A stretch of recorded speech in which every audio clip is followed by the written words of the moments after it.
just because it's illegal doesn't mean that it's necessarily bad. And it kind of puts a stigma on things that I think exacerbates the problem. I went into AA as an atheist.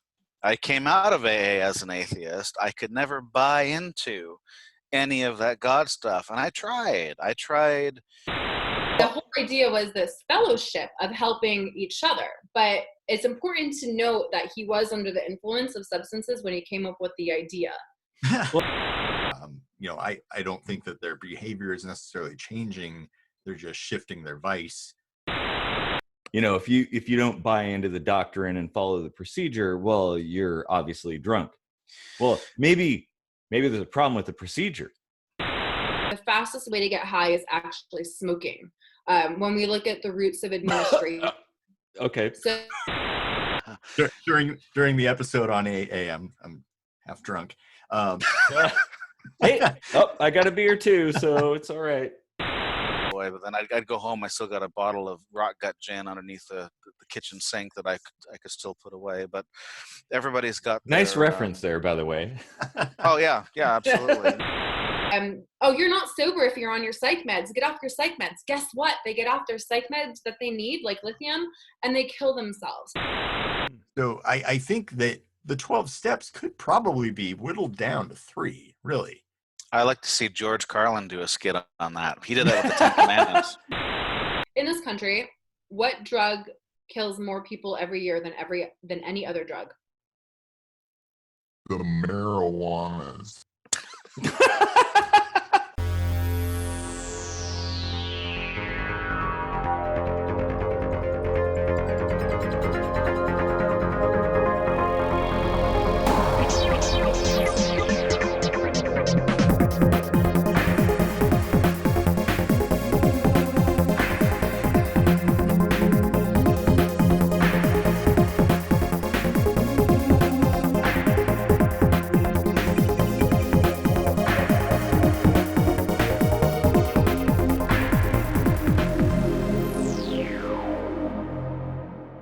Welcome to another Kitchen Sink Microscopy. I'm Eric Rosenblatt, and we'd love it if you'd like and share this video and subscribe to the channel, because it's cool to subscribe, and you want to be cool, don't you? I'm Casey Rochford, and we also write our own music. There's a new song for every episode. What band does that? Seriously. And if you want some swag, head over to ksmvidcast.com and get some Kitchen Sink Microscopy gear. So we've got a handful of guests on with us tonight, Eric. Yeah. We're gonna welcome back a repeat guest, Randy Jones. For once, we're not going to talk about Star Trek, though. So Why not? I mean, we could. It might come up. I don't know. Synthahol. Yeah, there you go. And we've also got another guest, new to the show. This is should I introduce you as Doctor or? Yes, it took me 8 years, and my dad calls me Dr. Daughter. So Dr. Daughter, nice. Yeah. Dr. Rena Hauzinger, welcome to the show. Thank you. So let me make sure I'm saying this correctly. You are or you were a substance abuse counselor. Kind of both. I do some consulting, but I worked in that field probably for about 10 years or so directly with clients, and in a roundabout way as a case manager and social worker capacities probably for 5 years more than that. So I've been involved with clients who've had substance use issues, and now I'm a professor of addiction studies. All right. So basically, I invited these two guests on today because there's a subject that I wanted to cover pretty soon. It's the birthday of AA and Alcoholics Anonymous. Everyone's heard of it, and if you've ever gotten in trouble with the law, you've probably been sent there.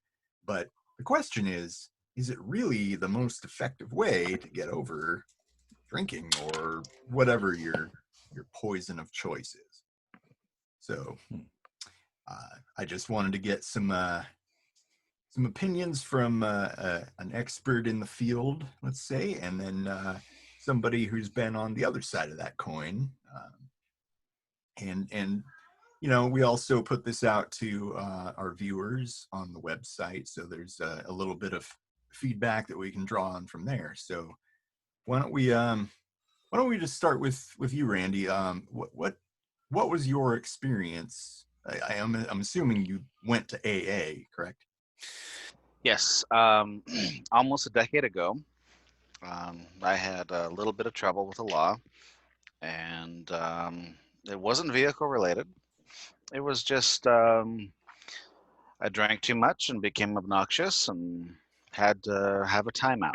And I had been drinking for. You don't need alcohol to be obnoxious, dude. I was kind of a funny drunk. I mean, you know, well, for the most part, you know, and I had my drinking really took off when I was in college. Once I turned 21, it was just, you know, full speed ahead every night. You know, bottle of gin a night drinker for years. I dabbled with it when I was younger. My parents had some highfalutin friends out on one of our islands out here that had a big house, and I was always fascinated by the wine and the glasses and why I couldn't have any until finally I threw such a fit that my parents finally gave me some, and ooh, it was magic. Anyways, I was sent to AA because I was required to take an alcohol assessment. And in the state that I live in, based on how you answer the questions, determines what kind of treatment that you would go into, whether it's an inpatient program where you basically go to an institution for like 30 days or so, or outpatient where you go several times a week and take classes and whatnot. And I you know, being totally I don't know what even the word is, but just totally devastated, I guess, because I had to go to jail for a day and a half. Never thought I had a drinking problem. My father, alcoholic. His father, also an alcoholic. And I'm talking like hardcore, like the worst kind of alcoholic that you could put together in a picture. Yeah, wasn't the SWAT team involved with your dad? If you do a Google search for standoff in Ruston, there's still an article out there somewhere that my sister commented on, in fact, that talks about a 14-hour standoff. He has alcoholic dementia currently, has 24-hour care, and I don't really see him very often anymore. It's kind of a sad story, but that's for another topic. I don't want to get into too many personal details there.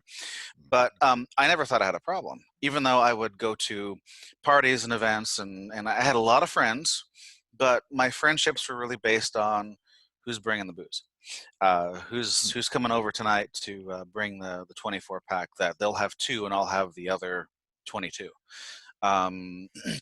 You know, hiding things, moving money around to make it look like I didn't have a problem, just all kinds of behavior related to that. So once I ended up in jail, I thought that, you know, holy cow, my life is over. I thought that, you know, my wife was going to be gone and I was going to come home and everything was going to be totally different. A little fast forward, I got married in 2004, and I've been with my wife throughout the whole process of me being a drunk, being a bad drunk and a funny drunk and a drunk who likes to throw fireworks down storm drains at 2 o'clock in the morning, to ending up going off to jail. And anyways, I was sent to outpatient treatment, and then that required me going to AA. And yeah, I had this preconception. AA is not that Jesus thing. I mean, that's just kind of stupid. Like, I'm an atheist. Like, that's not for me. And everybody's saying, no. It's not what you think. You go in there, just you'll be fine. You'll like it, whatever.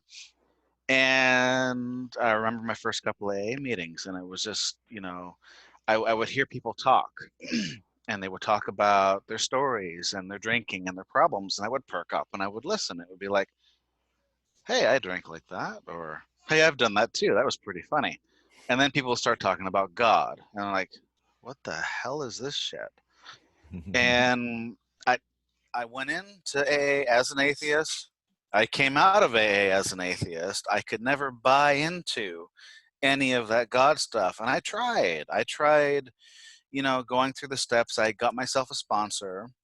A sponsor is somebody, for those who don't know, is kind of like a mentor who basically walks you through the whole 164 pages of the first part of the book.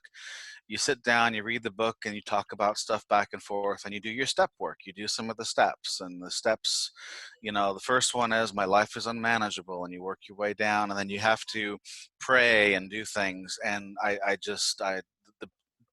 faked all the prayer stuff because, like, I'm sorry, I don't believe in God, but some of it was useful in terms of looking at my part in things, like going through what's called a fourth step, where you write down things that piss you off. They're called resentments. I didn't know what a resentment was until I came into AA. I didn't know what the word really meant. And I had a lot of them. I had a lot of resentments. I was pissed off at everything from Alaska Airlines to my dog. And that was useful for me to learn kind of how my personality works with just things in my daily life, how to treat people better, how to be loving and kind and listen, which I still have a problem with listening to other people after all these years. And I hear that on a regular basis from my wife, who's sitting behind me, and I'm surprised she's not coming over here to throw anything at me right now for saying that. But that being said, so there are helpful parts to it then, you think? Well, the helpful parts are parts that are more psychologically based. Like, okay, why are you pissed off? Why are you drinking at something? And who have you harmed? Making amends, like, who have you taken money from? Who have you hurt in a relationship? Who have you, I don't want to really use this word, but who have you molested, for example? Like, let's say you were in a bad sexual relationship for your own personal gratification, that kind of a thing. And I have to be careful how I speak and share things, because there is a big level of anonymity with Alcoholics Anonymous too. Generally what's said between a sponsor and a sponsee and what's said in the rooms is considered completely confidential. So any of the examples I give, I have to generalize to some extent, just to be on the safe side in case somebody hears that and thinks, hey, that's my story, you just blew my anonymity. Case in point, I took a picture of a bunch of us having an AA barbecue at one of the places that we would have meetings at. And I posted on Facebook and said, hey, we're having a barbecue. And one of the members saw that and came right back to me and said, you need to take that picture down right now. You're breaking my anonymity, and that's mine.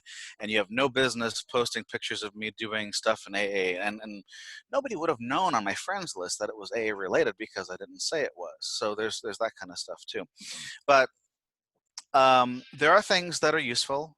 For me as an atheist, the God stuff is just wasted time and just a belief that, like, oh, there's going to be this magical pink bearded thing floating around that's going to just make my life perfect and take away all my problems. And that wasn't the case, because I had several relapses, and I cannot do the God thing as an atheist. If there were a God to come down and say, hello, I'm the magical, mythical AA God, and you need to believe in me today, and here's proof, that might be a different story, but that's never going to happen, as most of us well know. So the guy that I follow online, R and Raw, maybe you've heard of him. If you don't know it, then you can't show it. And AA, the book itself of Alcoholics Anonymous, is filled with God references. And if you look through it, and if you look through the personal accounts, all of the personal accounts are written to show that somebody has gone through a spiritual experience. They talk about how, oh, they were having hard times, life sucked, and a lot of these stories come out of the 30s and 40s. And the newer version of the book, they have stories from like the 60s, 70s, and whatnot. But they talk about how, person A, who's the alcoholic, did all these things, and life was horrible, and the family left them, and all of these things had happened until finally they walked into the room of AA, and then they discovered God, and then life got better, and they did the steps, and now they're happy, joyous, and free, and living the good life. And that's not what I saw in the rooms. That's not what I personally Yeah. saw in the rooms. And with my experience being where I live, there's two kinds of AA rooms. There are meeting halls, which have meetings around the clock. And those are the ones where you get a lot of people with court slips, meaning they're court ordered to be there. They don't want to be there. They've got 10 days of sobriety. They've got maybe 45 days of sobriety. They're not really there for alcohol sometimes. They're there for methamphetamines. They're there for cocaine. They're there for a variety of other things, not necessarily booze. And those meetings are just revolving doors. You can go to one today and you can go to that same meeting tomorrow and you'll see totally different people there. And you'll never see the same person twice, unless it's the person who's volunteered to open the meeting and run it for the month. Which, by the way, I did for a lot of my time in AA. I was a service position whore. I opened meetings, I made coffee, I set up chairs, my life was revolving around the 3 or 4 meetings that I went to the point where it was really causing some problems with my family. It was like, I've got to get to this meeting. I've got to be there and set it up, which gets me to the second type of meeting, which are church-based meetings. And church-based meetings are basically a meeting that's set up to rent out a part of a room inside of a church. And those are more of the, we're better than the usual AA people because look at us, you don't have all the dregs coming in here late with court slips. We're the people with proud time and sober time, and we're the elite of AA because we all have sponsors and we sponsor each other and we're this family of networks. And a lot of it turned into being this high pressure type situation where, you know, if you don't show up, then you're automatically considered drunk. And when I left a group like that, which is part of my disenfranchisement with AA, my former sponsor said to a good friend of mine, "Hey, have you seen Randy lately? I heard he might be drunk because he hasn't been around in a while." And that really just it tore down to the bone because that was somebody who had previously sponsored me. And I've been sober since I've left AA. I've taken the tools that I've learned from AA, the non-spiritual ones, the ones that help me evaluate, you know, what's my part in things. And I apply those as best as I can. And I'm not perfect, but I don't go around preaching about AA. I will go to a meeting from time to time with a friend of mine who still is going to AA, but he's coming to the point where I was a few years ago. He's coming to the realization that, yeah, this is kind of weird. And is really, I don't know, my experience was, you know, once I left, I was basically shunned. It was like being Amish and leaving town for the big city, or it was being a Jehovah's Witness leaving your local church. Just being totally shunned from the group, and rumors abounded, and I heard some of those rumors. And you know, if you're not showing up and proving that you're there and you've got a pulse and you're not intoxicated, then it's assumed that you're out drinking. Well, that seems to be a little bit counterproductive. You know, it's like a black and white, like all or nothing kind of thing. Like, you know, if you don't buy into the doctrine and follow the procedure, well, you're obviously drunk. Well, maybe there's a problem with the procedure, you know, or maybe it's just some transitional phase or something like that. You mentioned that there was some value, and I don't want to, like, I think the spiritual side, not the religious side, like just God specifically, I think is kind of not for everybody. But I think some of these kinds of things, especially addiction recovery, can definitely be a very spiritual experience. And by that, I mean something having to do with your, you know, something deep down in your subconscious or something like that, like a big experience. Yeah, no, I agree with that idea. I mean, I've met people in AA who weren't proclaimed Christians, who did not want to believe in God, but they've found something that they could, you know, identify with spiritually, whether and you know, and I tried using the concept of the universe for a while, and it still didn't work for me. But I was going to ask about that actually, because I've got a family member, a close family member that's been in AA for over 10 years. He's got over a decade sober. mhm, He like me and you, and you know, he's also an atheist, and going into it, he was very resistive. Like, there's a lot of God stuff here. One of his sponsors or another member or something told him, it's God as you understand it. It's just a word. It could be your own perseverance. And that clicked with him. That registered for him. And that helped him to focus on, you know, fixing the problem rather than the magical guy in the sky fixing it for him. But yeah, because I feel like that's kind of a cop-out. Like that's the easy button. You know, but that makes me think change like, comes from within. yeah, that makes me think like that speaks more to the secular nature of the program, like the 3 or 4 steps out of the 12 that really have nothing to do with God or spirituality. Like you said, we're more psychological. And I actually would anybody like to chime in? Because I'm not. I know the term 12-step program, but I'm not familiar with the steps. Like, what are they? Rena, do you have a? Yeah. Oh, I'd like to hear from you. Actually, What the steps are? Yeah. Sure. So, according to the government, SAMHSA, the definition, there's 8 different types of wellness. And spiritual wellness is simply being connected to something greater than yourself. That's all it is. That's all the definition of spirituality is. Finding a connection to something greater than yourself. So people have a lot of people have difficulty with that, saying like, I'm not powerless. I'm a competent person. Why do I have to say that I'm that way? And so with the higher power, I've heard sponsors tell people, well, a doorknob could be your higher power, or a tree could be your higher power. So to trivialize it, but really the definition of spirituality is just being connected to something greater than yourself. And that's all that it is. So looking at the 12 steps, the first Doorknob is greater than me. Woo. But doesn't that give you kind of a look at the mindset of how enmeshed a person can be within their own theory, with their own, to say, well, you have to prescribe to it. So pick something, pick an inanimate object, pick a doorknob. Right. Yeah, it's very, very much like you can't do this any other way. You have to find some way to rationalize each of the 12 steps, or it just won't work. Like, I don't know. I don't buy that.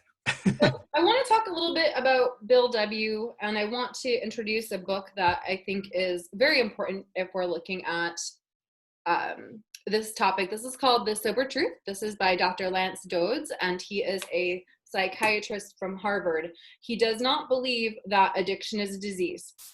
And the reason that I bring this up is because one of the reasons that addiction is classified in the US as a disease is because of the huge PR and lobbying efforts of the 12-step folks.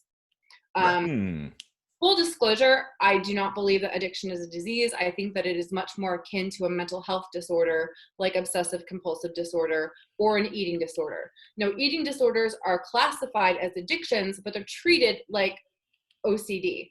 So one of the things that we have in this country is that our mental health care system and our substance abuse treatment systems have been kept separate for so long, and that the SUD field is lagging. It really is, and there's a huge divide. So I want to talk a little bit about Bill W. So Bill W., backing up a little bit, prior to what we have now, there really wasn't a lot of treatment for addiction. Snake oil salesmen used to put hallucinogens in syringes and shoot up alcoholics and say good luck. Although, actually, aren't certain hallucinogens now used to treat addiction, or at least it's being experimented with? Not addiction specifically, but a lot of the things around it. There is research right now looking at using LSD to reset the brain, because one of the things that happens with long-term alcohol use is something called anhedonia, where the brain chemicals are all out of whack, technical term, and a person can no longer experience pleasure. So one of the theories is that LSD could reset the pleasure points in the brain so that people could experience euphoria again. Other hallucinogens that are being used are microdosing of psilocybin mushrooms. Some of the preliminary research shows that 1 cup of microdose tea in tea form could take the place potentially of daily antidepressants for about a month. The other thing that's being used right now, and they have them all over Washington State, you can get ketamine treatment. There's 2 forms of ketamine treatment. You can get it intravenously or a nasal spray. It's called S-ketamine, and it's for people that have built up really big psychological walls for PTSD and anxiety, for which talk therapy has been unsuccessful. It's also being used to treat chronic pain for Lyme disease patients and other people with chronic pain. So there is a lot of movement towards using psychedelics, and Oregon, Colorado, and California either have or are in the process of decriminalizing mushrooms. Some of them already have, in hopes of doing more research so that they could be legalized for medicinal purposes. I think it's specifically a hallucinogen, is it? It's a tranquilizer, correct? Ketamine is both. Oh, okay. It's a hallucinogenic and a sedative, and it's been used in veterinary medicine for decades. Yep, it is. Yeah, I used to use it on rats and all that stuff, and they would look so drunk. It was funny. So okay, I would go on a tangent about MDMA and other promising substances, but I want to go back to the 12-step program and what that's all about. Like, why 12 steps, what they are, kind of. I mean, you don't have to like go into every single step necessarily, but kind of maybe explain like the philosophy behind it. So Bill W. was an alcoholic, and his grandfather was an alcoholic. And his grandfather had had a vision where an angel of the Lord came to him and said, "You have to stop drinking." And at the time that Bill W. had his realization to start Alcoholics Anonymous, he was undergoing hallucinogenic treatment for alcoholism, and was on several different medications, some of which are now classified as poisons, in addition to hallucinogens. And he had a vision very much like his grandfather's. So there's some speculation, did he have a vision, or was it the product of a hallucinogen that led him to say, "I need help"? Then he met Dr. Bob. And the whole idea was this fellowship of helping each other. But it's important to note that he was under the influence of substances when he came up with the idea.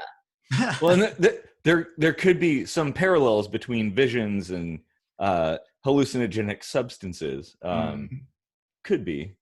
Yeah. But I like the idea, the people helping each other, because that seems to be, from my cursory examination of AA, is like that's a major core component, is people having conversations and getting together and doing social things and focusing a lot on the social aspect. That comes from the Oxford group portion of the program that they kind of borrowed from. There was a group called the Oxford group. I think if I remember correctly, and maybe you can correct me here, Dr. Hauzinger, I'll call you doctor, if you can correct me if I'm wrong, but they found that there were meetings called the Oxford group where people would be going and having like social talk and support, and it was, I think, semi-religious in nature, and they incorporated that kind of a format together with the program, and eventually put together the 12 steps of recovery that they outlined. And it did take a little bit of time to kind of refine it. And I think I remember reading like an original transcript of the 12 steps that were loaned to me years ago when I was early in recovery. And I think, they had to kind of add to it and expand it, and they were out of order and whatnot. But it was kind of an interesting enigma put together. The one thing that does bug me, I think, the most about AA is how they lobbied to get in with the legal system as the end-all, be-all place to send people who have gotten everything from DUIs to drug offenses, because I do agree. I don't think addiction is a disease. I've got a number of things going on inside my head. I'm a very a high-strung person who enjoys a lot of things, and when I'm doing something, I want to do a lot of it, and I want to do it as much as possible. I smoked cigars for a number of years. I smoked 5 cigars a day for about a period of like 5 or 6 years until I finally got tired of that. Now I smoke them recreationally, maybe once or twice a month. You know, I'm into aviation. I want to do aviation as much as I can. I want to fly as much as I can until my money runs out. And then, I mean, it's almost like a cocaine habit. So I've got this addictive personality that, you know, I Well, one find could say something I you're just like. one could just say you're an exceptionally passionate person. You could say that, but I think I've got an addictive personality. I get Yeah. addicted to things, and they go from one thing to the next. And I switched out my alcohol addiction to being addicted to AA for 7 years, addicted to going to these meetings and showing up and proving to these people that, hey, Well, I'm here, I've got a point. pulse, I'm sober, give me that coin.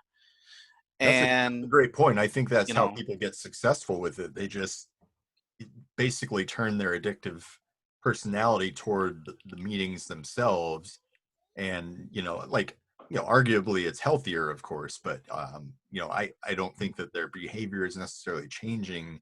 They're just shifting their vice to from whatever their poison is to the meeting. yeah. And then there's the other aspect of accountability in AA. You can walk into a meeting and tell somebody you've got 35 years sober. They're not going to question you on it.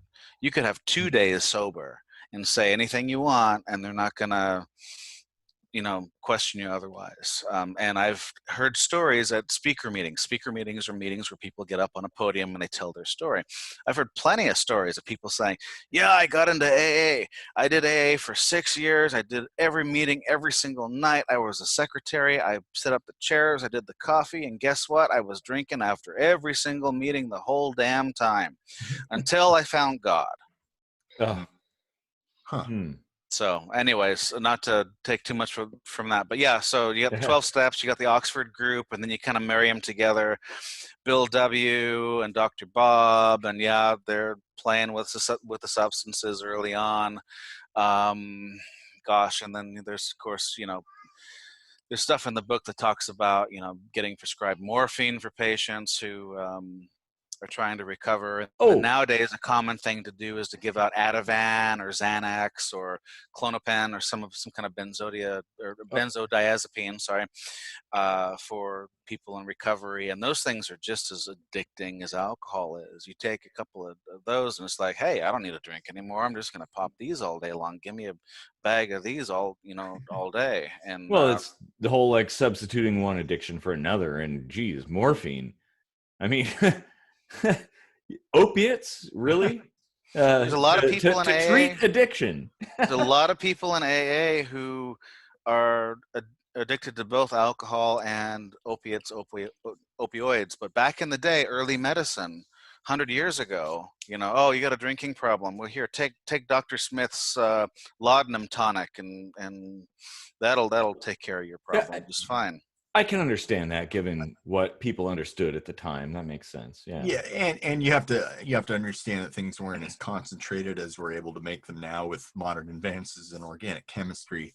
But I want to go back to something you said a few moments ago. Oh wait, let's switch over. Oh. Okay, so everything was legal in this country prior to 1914. This is a fantastic book called Chasing the Scream by Johann, and he is a journalist from the United States, from England. And he came to the United States and researched this book for 3 years. And it talks about the drug war. Most people think that the drug war started when Nixon said there was a drug war, but in reality, it started around 1914 with the introduction of the Harrison Narcotics Act. So prior to these things, everything was legal in the country. And the idea, this image that we have of an addict or a junkie or a person being homeless or injecting and having sores and dying on the street, that didn't really exist. We didn't have an addict problem in this country until everything was made illegal. And that's what gave the cartels, we didn't really have cartels. So making things illegal created organized crime. So what's really dangerous about these drugs. I just want to, yes, totally true. Okay. Yay, enthusiasm. So So the thing about these drugs, like we're talking about like morphine, laudanum, etc., those that are pharmaceutically regulated, that are labeled, that we know what the dosages are, that's not as dangerous as street heroin or cocaine, where they put all this stuff in. So when we see people that are addicts on the streets and they have a cotton fever and they have infections and they have marks and all of this stuff, that's really from all the crap that's in the drugs. There's been multiple times in this country and in other countries where they've done experiments with actually legally prescribing heroin to people, where they would go to the pharmacy 3 times a day, get their drugs, and guess what? They had jobs, they had families, they could take care of their kids, they could be functional addicts. But by making things illegal, we have all this crap in the drugs, and that's what's really killing and hurting people. Yeah, I mean, if you want to look like a real world example of how to handle addiction and the criminal element and all that stuff, just look to Portugal. Oh yeah. Mm-hmm. You know, I'm not even going to go into a lot of detail there, but just research Portugal and drug decriminalization. It was very successful. So prior to 1914, we had functional alcoholics and functional dragon chasers. All kinds of stuff. Yeah. Mm-hmm. You could smoke the reefer. I want to be very clear that the reason that most things were made illegal was out of racism. Oh my God, Chinese men are having sex with white women. Black men are having sex with white men. Oh my God, we got to protect the white women. All of these laws are racist. And I wish more people understood that. Like, we got to protect the white women so we can oppress them. Yeah, right. I mean, it was over 100 years ago, so things were a bit different, but people still act like, oh, well, you know, drugs are bad, okay? Well, just because it's illegal doesn't mean that it's necessarily bad. And it kind of puts a stigma on things that I think exacerbates the problem more than creates any kind of actual solution. Well, again, I'll point out potency. Sorry, I've had a few of these. During the episode on AA, I'm half drunk.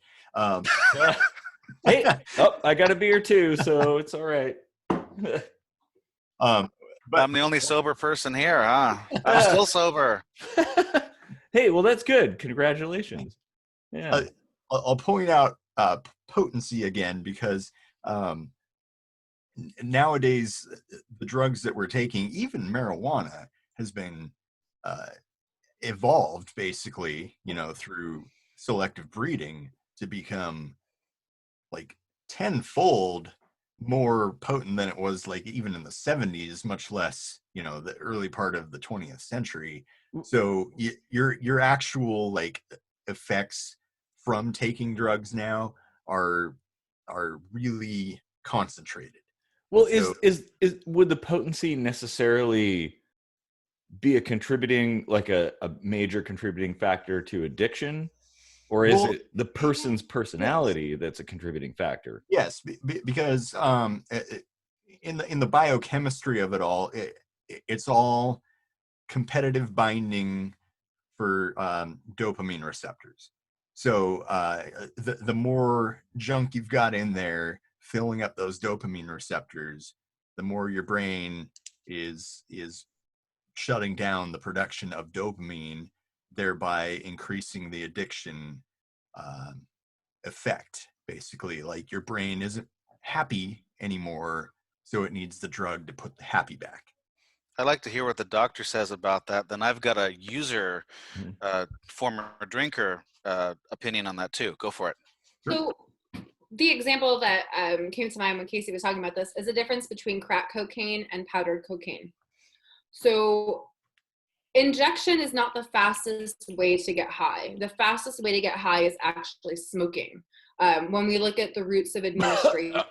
Okay. So when we're taking substances, whether they're legal or illegal, we want to look at something called the routes of administration, and that's how we take a substance.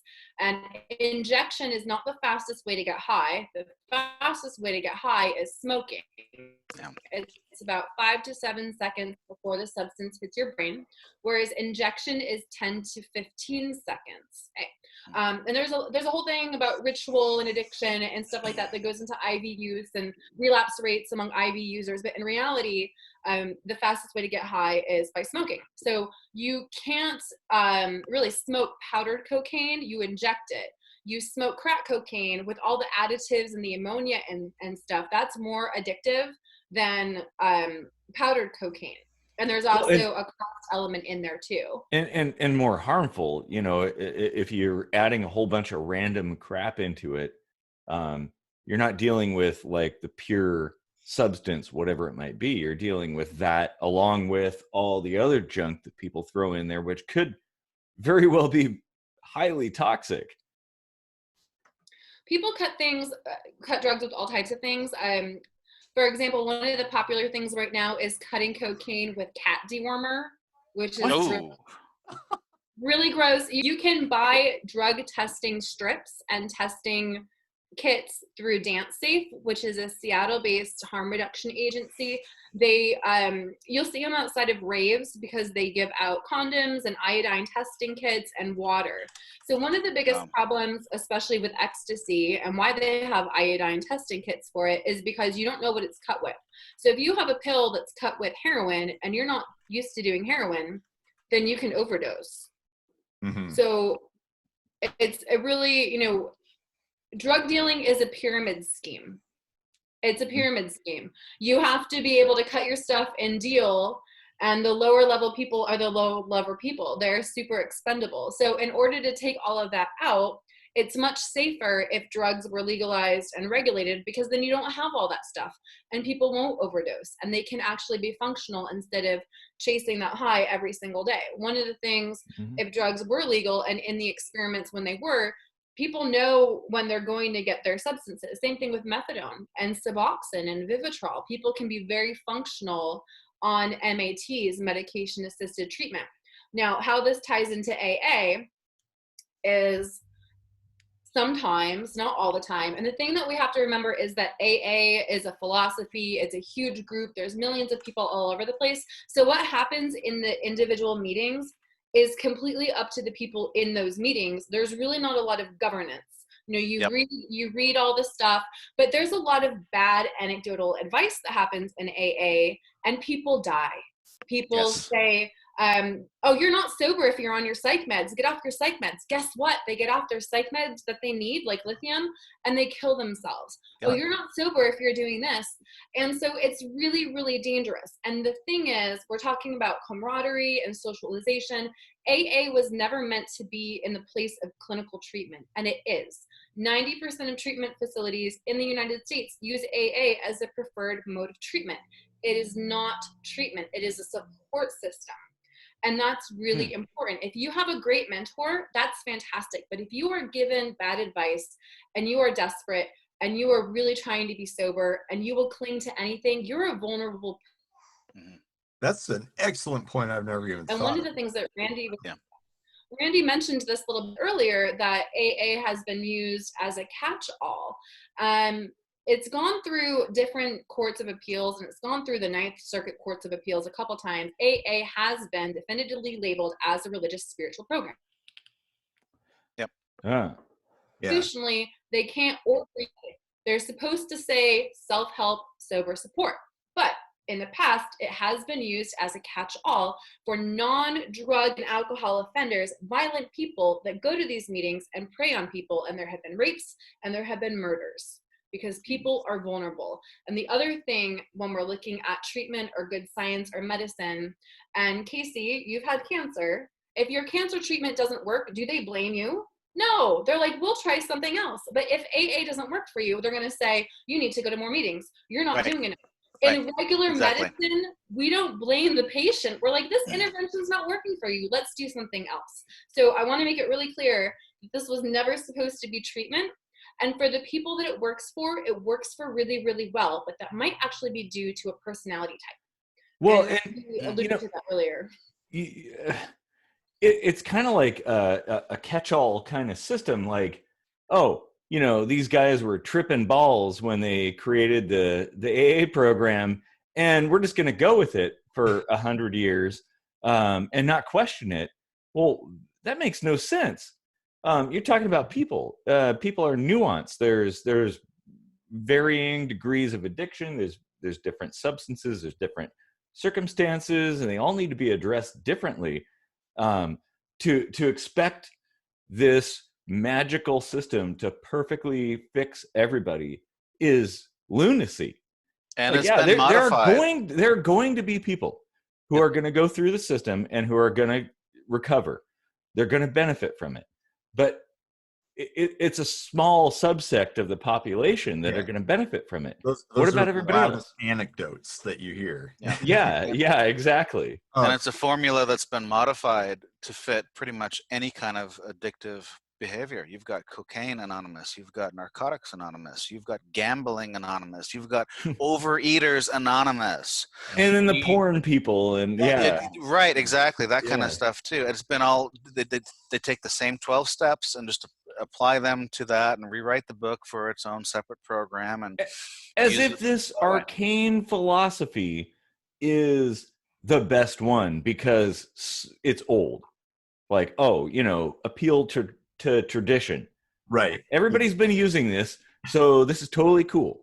Well, no, you know, you have to revise things over the years and change it up. And So they publish a new edition of the book every 30 years. yeah, well, how different are those editions? That's the question. Not really. Proper use of a semicolon. Same 164 pages, a little added intro at the beginning to talk about the new version, and a bunch of extra stories added at the end, and that's pretty much about it. Before we get too far into the weeds with this, I had mentioned that my daughter's sneaking in behind me there. I had mentioned from a drinker user standpoint on the chemical. We were talking about the chemicals and what that's like. So as an ex-alcoholic whose primary drug of choice was alcohol, you know, I was a fifth of gin a day drinker for years. You give me a beer and that's all you're going to give me, that's just going to piss me off. It's not going to do anything for me. You know, it's either I need, you know, shoot, mainline the stuff, you know, put it straight into my veins almost. But I was a fifth of gin a night and then some, a drinker for years. And I'm also thinking about like other types of drugs and whatnot, and being a cigar smoker. I switched from, there's a funny Bill Engvall thing, and I don't subscribe to him because I'm not, you know, on the right side of politics too often, but he has this thing on a comedy skit where he says he's totally tobacco free. He went from cigarettes to smoking a pipe to cigars, and then chewing tobacco and crack cocaine, and that's how he quit his nicotine addiction. And my whole nicotine thing is I went from smoking cigars behind my house at age 16 to smoking 5 a day, up my student loans when I was in college to afford a 25 cigars in a box per week habit for a number of years, because you know, hey, I'm in college, I'm living a life, right? Exactly. And I switched from cigars to loose leaf chew, like the Skoal and Copenhagen cans, and now over the years I've gone down steadily from tobacco pouches to sometimes just the nicotine salt pouches. And I'm finding that I'm using less and less as I'm getting older, because I'm kind of just not into the nicotine that I was.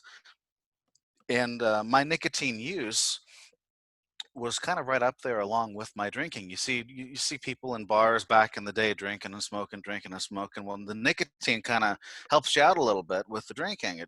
You know, I noticed that when I was in college, I'd, you know, be halfway drunk and I'd be out of booze. Well, you take a pinch of Copenhagen and holy cow, you're like twice as drunk as what you were. This is awesome.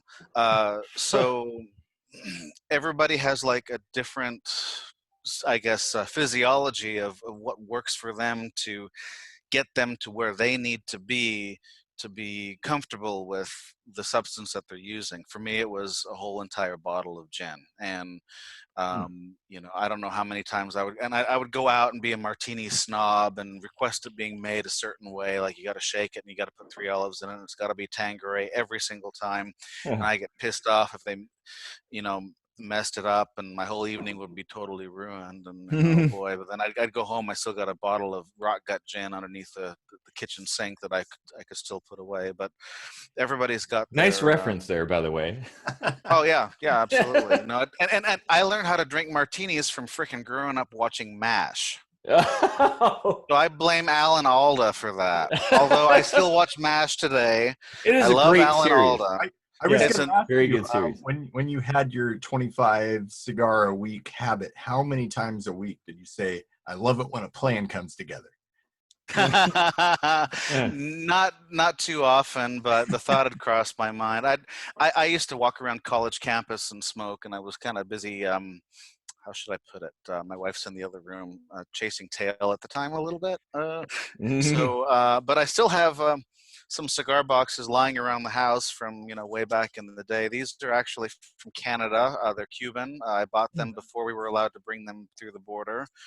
But yeah, I've got a bunch of boxes. I use them for storage and stuff. And Hey, by the way, you mentioned cigar boxes. Have you ever made a cigar box guitar? I have not, but I have seen people, and I've known somebody who did once, and it's pretty darn nifty. I have one. I'll bring it up in a second, but I want to propose a question for the doctor amongst us. What are the causes of addiction? Like, I'm talking non-physical, like the psychological addiction. And I'm going to go grab that real quick. Oh, wow. That's an amazing question. So there's different theories of addiction, like what causes addiction and what is addiction. So, you know, you have the disease theory, which I have, it's really strange because a disease is something that's chronic, cyclical, progressive, and can end in death. And addiction just doesn't quite fit that mold. It's not necessarily a bad thing that it's classified as addiction, because what it did was it made addicts patients by having it classified. And then you have the Affordable Health Care Act and the Equity Parity Act, and addiction is a protected class under the Americans with Disabilities Act. So classifying addiction as a disease was very monumental in getting people medical care. So I mentioned the Equity and Parity Act of 2010, and what that is if you break a bone, you can expect a certain level of care and insurance coverage for breaking that bone. And the same thing is true now for mental health and substance abuse treatment. So prior to Obamacare coming into place, insurance companies could pick whether or not they wanted to cover addiction. And now that's against the law. All insurances have to offer some type of mental health and addiction treatment, and it has to be equitable to the type of treatment that you would get for any other mental or any other health problem. So having it classified as a disease isn't necessarily a bad thing. Now, it's been classified as a disease since 1987. In 1956, it was classified as an illness or disorder, and then it was bumped up to the disease status. So what causes addiction? One of the most popular theories right now is that addiction is a response to trauma, and that life is traumatic. Everybody experiences trauma, but we don't experience it equally the same. And you can actually see trauma in the brain. It causes like little nodules in the synapses. It's really interesting. And that's kind of the same pathway that addiction is on. So there's a couple different theories about it. One of the theories, the disease theory, is that, so this is your brain, right? Shaped like your fist. And you have the brain stem and the old brain in the middle, and it's your reptilian brain. And that what happens is with addicts, you have your fight or flight, right? So you have your, you know, we have to have sex and we have to eat and we have to have shelter, your, you know, your primal instincts. And that addiction somehow becomes miswired so that if you don't get your drug, this is where craving comes in, then you feel like you're going to die. But in reality, if you keep using, you could die. So that's kind of where the disease theory comes in. Now, it's interesting because the neuroscientists that believe in the disease theory and the neuroscientists that don't, they kind of use the same science for the opposite arguments. So the neuroscientists that say that addiction is not, and there's a fantastic book, I don't know if I have it here, it's called The Biology of Desire by Mark Lewis, who is a recovering addict and also a neuroscientist. And he says that the brain learns to adapt and cope when people start to use. And then it becomes a coping mechanism and then changes chemistry that way. Whereas the disease is like you're kind of wired that way from the beginning. Addicts are addicts. People that aren't addicts. Now, the interesting thing that we don't talk a lot about that we really need to talk about is that the majority of people that have addictions recover on their own without any treatment. And there is evidence that sometimes, for some people, going to 12-step actually makes your addiction worse. Oh, wow. Now, yes, there is research that says that. Now, when we're looking at science and when we're looking at this, you have to be very careful when you're reading headlines in like Time magazine or other things like that. Like there was, Vice just published something that said that there was a study that said that AA was 64% more potent and helpful than cognitive behavioral therapy. I absolutely do not believe that. So in the book that I mentioned earlier, they've gone over all these different studies, and through averaging these studies, and the problem is that a lot of these can't really be randomized trials. Looking at an anonymous self-help program is really challenging. But most of the studies, and there have been quite a few, say that the success rate long-term, so past a year, long-term longitudinally, is 5 to 8% success. Yep. So here's the problem. This is a big problem. It works for 5% of people, but it's being used to treat 95% of people. And if it doesn't work for you, then you're the problem. That's bad science, and that is bad medicine. But here's the other problem. They did a seminal study called Project Match in the 80s and 90s. It lasted about 5 years. And they found that CBT, cognitive behavioral therapy, MET, motivational enhancement therapy, and 12-step facilitation. So 12-step facilitation is different than 12-step meetings. 12-step facilitation is treatment based off of the 12 steps facilitated by a licensed therapist. Whereas when we're talking about 12-step, we're talking about the social program. Now, they found that those 3 therapies comparatively only had a 3% success rate, and none was better than the other. So the problem is that treatment 3%. That's pretty sad. Crap. So here's the thing is that rehab is an industry. And if we don't give people what works, then they will relapse, and then we have money. It's called, there was an article published in the New Yorker called the Florida Shuffle. It was about the Florida Shuffle. It was called My Years in the Florida Treatment Shuffle, and how they can make $100,000 per addict by shuffling people from sober house to treatment center just off of their insurance companies. So here's the thing. If we're looking at the picture of addiction, 60% of Americans, and this is from SAMHSA, the most recent statistics as of September of 2019, very recent. According to SAMHSA, 60% of Americans use some substance, whether it's legal or illegal. And caffeine is the most widely used and most addictive drug globally, if we're looking at that. Okay. Isn't sugar considered a drug too? It's a complex carbohydrate. Like, I mean, from a technical standpoint? Because of it is. And if you look at brain scans of cocaine and brain scans of sugar, sugar is much more potent and lights up more areas of the brain than cocaine does. But because of the excellent lobbying efforts of the food people, we don't have the sugar amounts on our nutrition labels, right? So they've done a really good job of bamboozling the American public into thinking that sugar is okay. It's also a classification problem because sugar, as we colloquially refer to it, is sucrose, which chemically speaking is not horribly different from glucose, which is absolutely required for life. Well, wait a second. Sucrose is like table sugar, like your standard sugar, but what about fructose, which nowadays, like high fructose corn syrup is like pretty much added to everything? Right, yeah. Well, this is going off on a digression, but all of those are fairly closely related. It's just all carbon. It is, because people are addicted to sugar too. So I mean, biologically speaking, it does hit those dopamine receptors because it's your body telling you, hey, this is something I do need. It's a little confusing biologically speaking because those dopamine receptors are also saying, hey, I really need that cocaine. Yeah. And you So can with ferment the sugar too. Alcohol is sugar.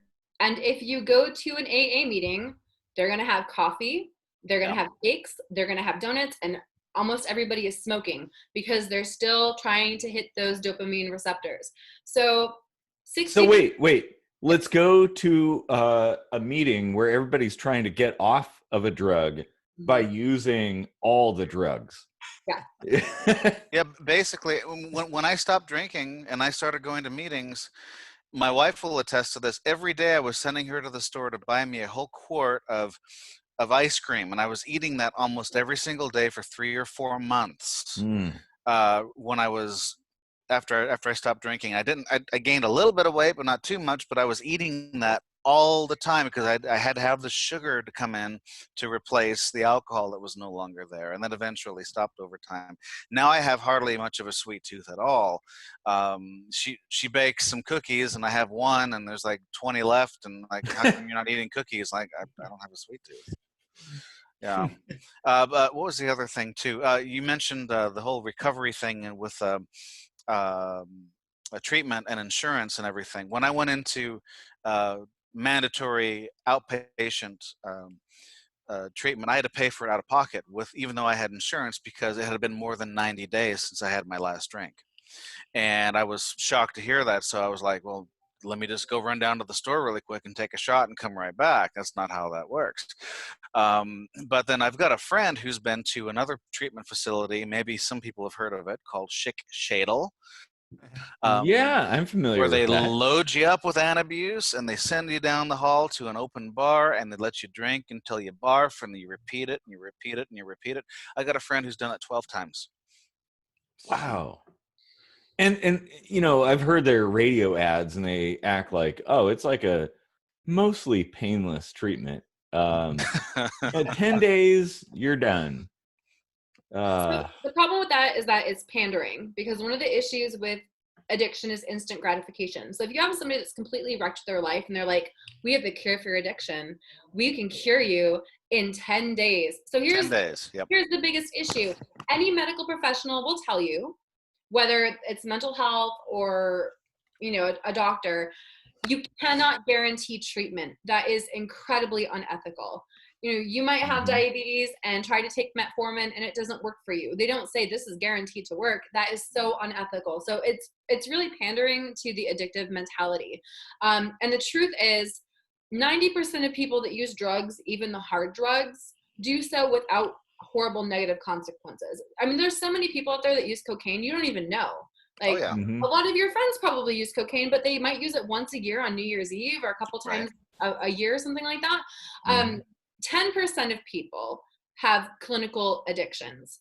Out of those people, the majority of people do get clean and sober on their own, and it's about a lifespan of about 10 years of active use. I personally know probably 4 or 5 people that have gotten off of meth and or heroin, which is pretty astounding, stacked against what you hear about how those are almost like a death sentence, basically. Yeah, like, you know, all those PSAs always say, like, you know, the one time and you're hooked and you're going to be a heroin addict forever. Or it might be laced with fentanyl, so don't use it. Yeah. If that was true, if this physiological idea of we're going to inject a bunch of people with drugs for 30 days straight, then everybody that ever went to the hospital would be an addict. And that just does not happen. It absolutely does happen where people, they have surgery and then they get hooked on pills. But here's the thing that we have to talk about is set and setting and intention. So why am I taking this? Who am I around? Is it positive? Is it negative? And then what is my intention? So for example, if you have surgery and you're taking pain pills because they're prescribed to you because you're legitimately in pain, okay. But then if your intention changes, like, I had a really bad day, I don't want to feel anything, and then you start taking pills to numb out, then your intention has changed. I can speak to that because I was on Dilaudid which, if Ooh. people don't know, that's colloquially referred to as hospital heroin. Yeah, I hate I that was on a stuff. drip of Dilaudid for 3 weeks straight, 24 hours a day, and I left the hospital and I was fine with that. Yeah, I had a pinched nerve in my neck. I went to the ER. They gave me a bottle of morphine, 10 little tablets in there. I never had morphine before. I took one of them and I felt like I had the world's worst hangover. And this was, recently. And I got rid of the rest of them. I couldn't handle those Morphine made me pills. black out. Ugh.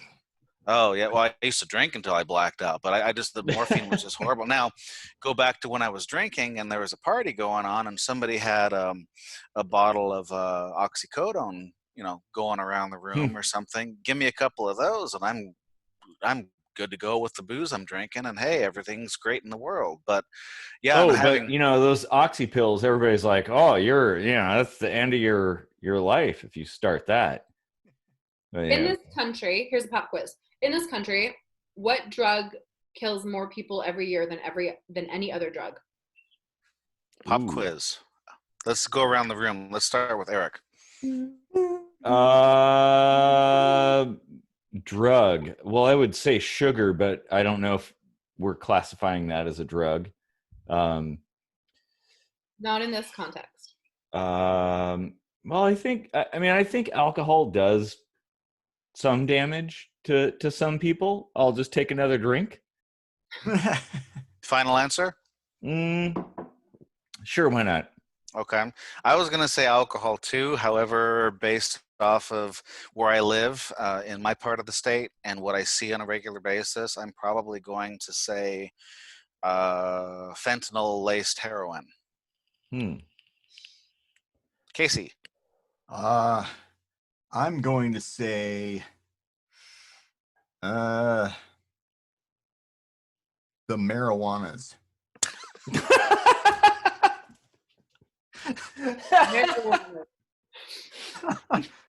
So it's actually a legal drug.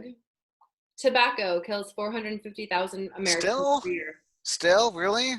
Yep. Oh, wow. Well, I'm still not going to quit. I'm just going to say I was the closest. Alcohol is number 2. Alcohol is 96 to 100,000 a year.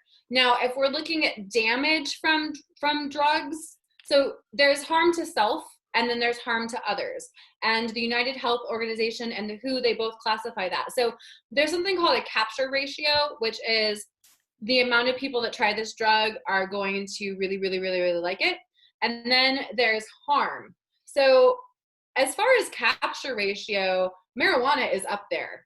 Marijuana is really high, but it's the lowest of the harm next to like hallucinogens that aren't used very much. In terms of harm, it's alcohol, meth, and heroin. Harm to self and harm to others in terms of financial issues, health issues, traffic collisions, lost work, wages, all of that. Domestic violence. Legal drugs. We're also, the things you listed are illegal. So you're dealing with like black market forces and things like that. It's not like you can just go down to a store and buy heroin. If you could, I think those numbers would be different.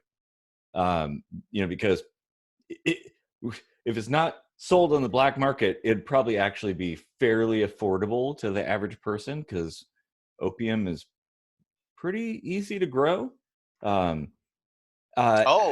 Don't get me started on that one. Oh my gosh, I've got something to say about that. I manage a community garden here where I live, and that's one of the common things that I find as I walk around in the springtime is people are, and these aren't in like garden plots planted intentionally. You can go down to your nursery today and you can get a packet of what's called bread seed poppy seeds or Hungarian poppy seeds.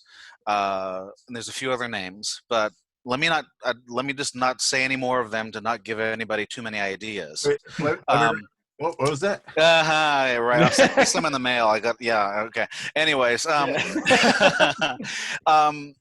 and you can go down to the store and get some, and I kid you not, they grow in any kind of soil. And so you can sprinkle them out wherever in some obscure location. And all you got to do, now that they're totally legal to grow, totally legal. But the second you take a razor blade or something and slice the bulb or do anything to the top, that's considered a felony, a drug offense, because you would be harvesting the drug that's in there. But I every year I find somebody who has a garden spot who has unintentional poppies growing in them, and I rip them out of the garden spot, and I feel bad. You Because bastard! I know, but the gardeners are like, I thought that was just a weed or something, and I have to send them a letter, and there's a whole process involved with it. It's like, we can't have that. But one year I had one lady, she had these poppies that were like 5 feet tall, beautiful, giant pink, peony type flowers. And I looked at them, and I looked at the leaves, and I noticed that as the petals were falling off, there were slices. And what was happening was there's a local hobo coming over, and he was coming out at 8 o'clock in the morning, slicing and sucking the juice off of the poppies out there. And they caught him, and the police arrested him and I don't know what happened to the guy afterwards, but we've had issues with that. So you can legally buy those seeds. You can buy them online. You can buy them at your local nursery, and you can plant them. But the minute you slice them, it's a felony. But Who says drug users aren't early birds? I mean, it's kind of a pain in the neck to do. Well, and I've heard, this is just something I've heard through the grapevine, but that if you Hobby vine. Well, yeah, exactly. That if you bought a like a jar of poppy seeds for cooking and making edible food stuff, that if you planted them, a certain proportion would be opium poppies.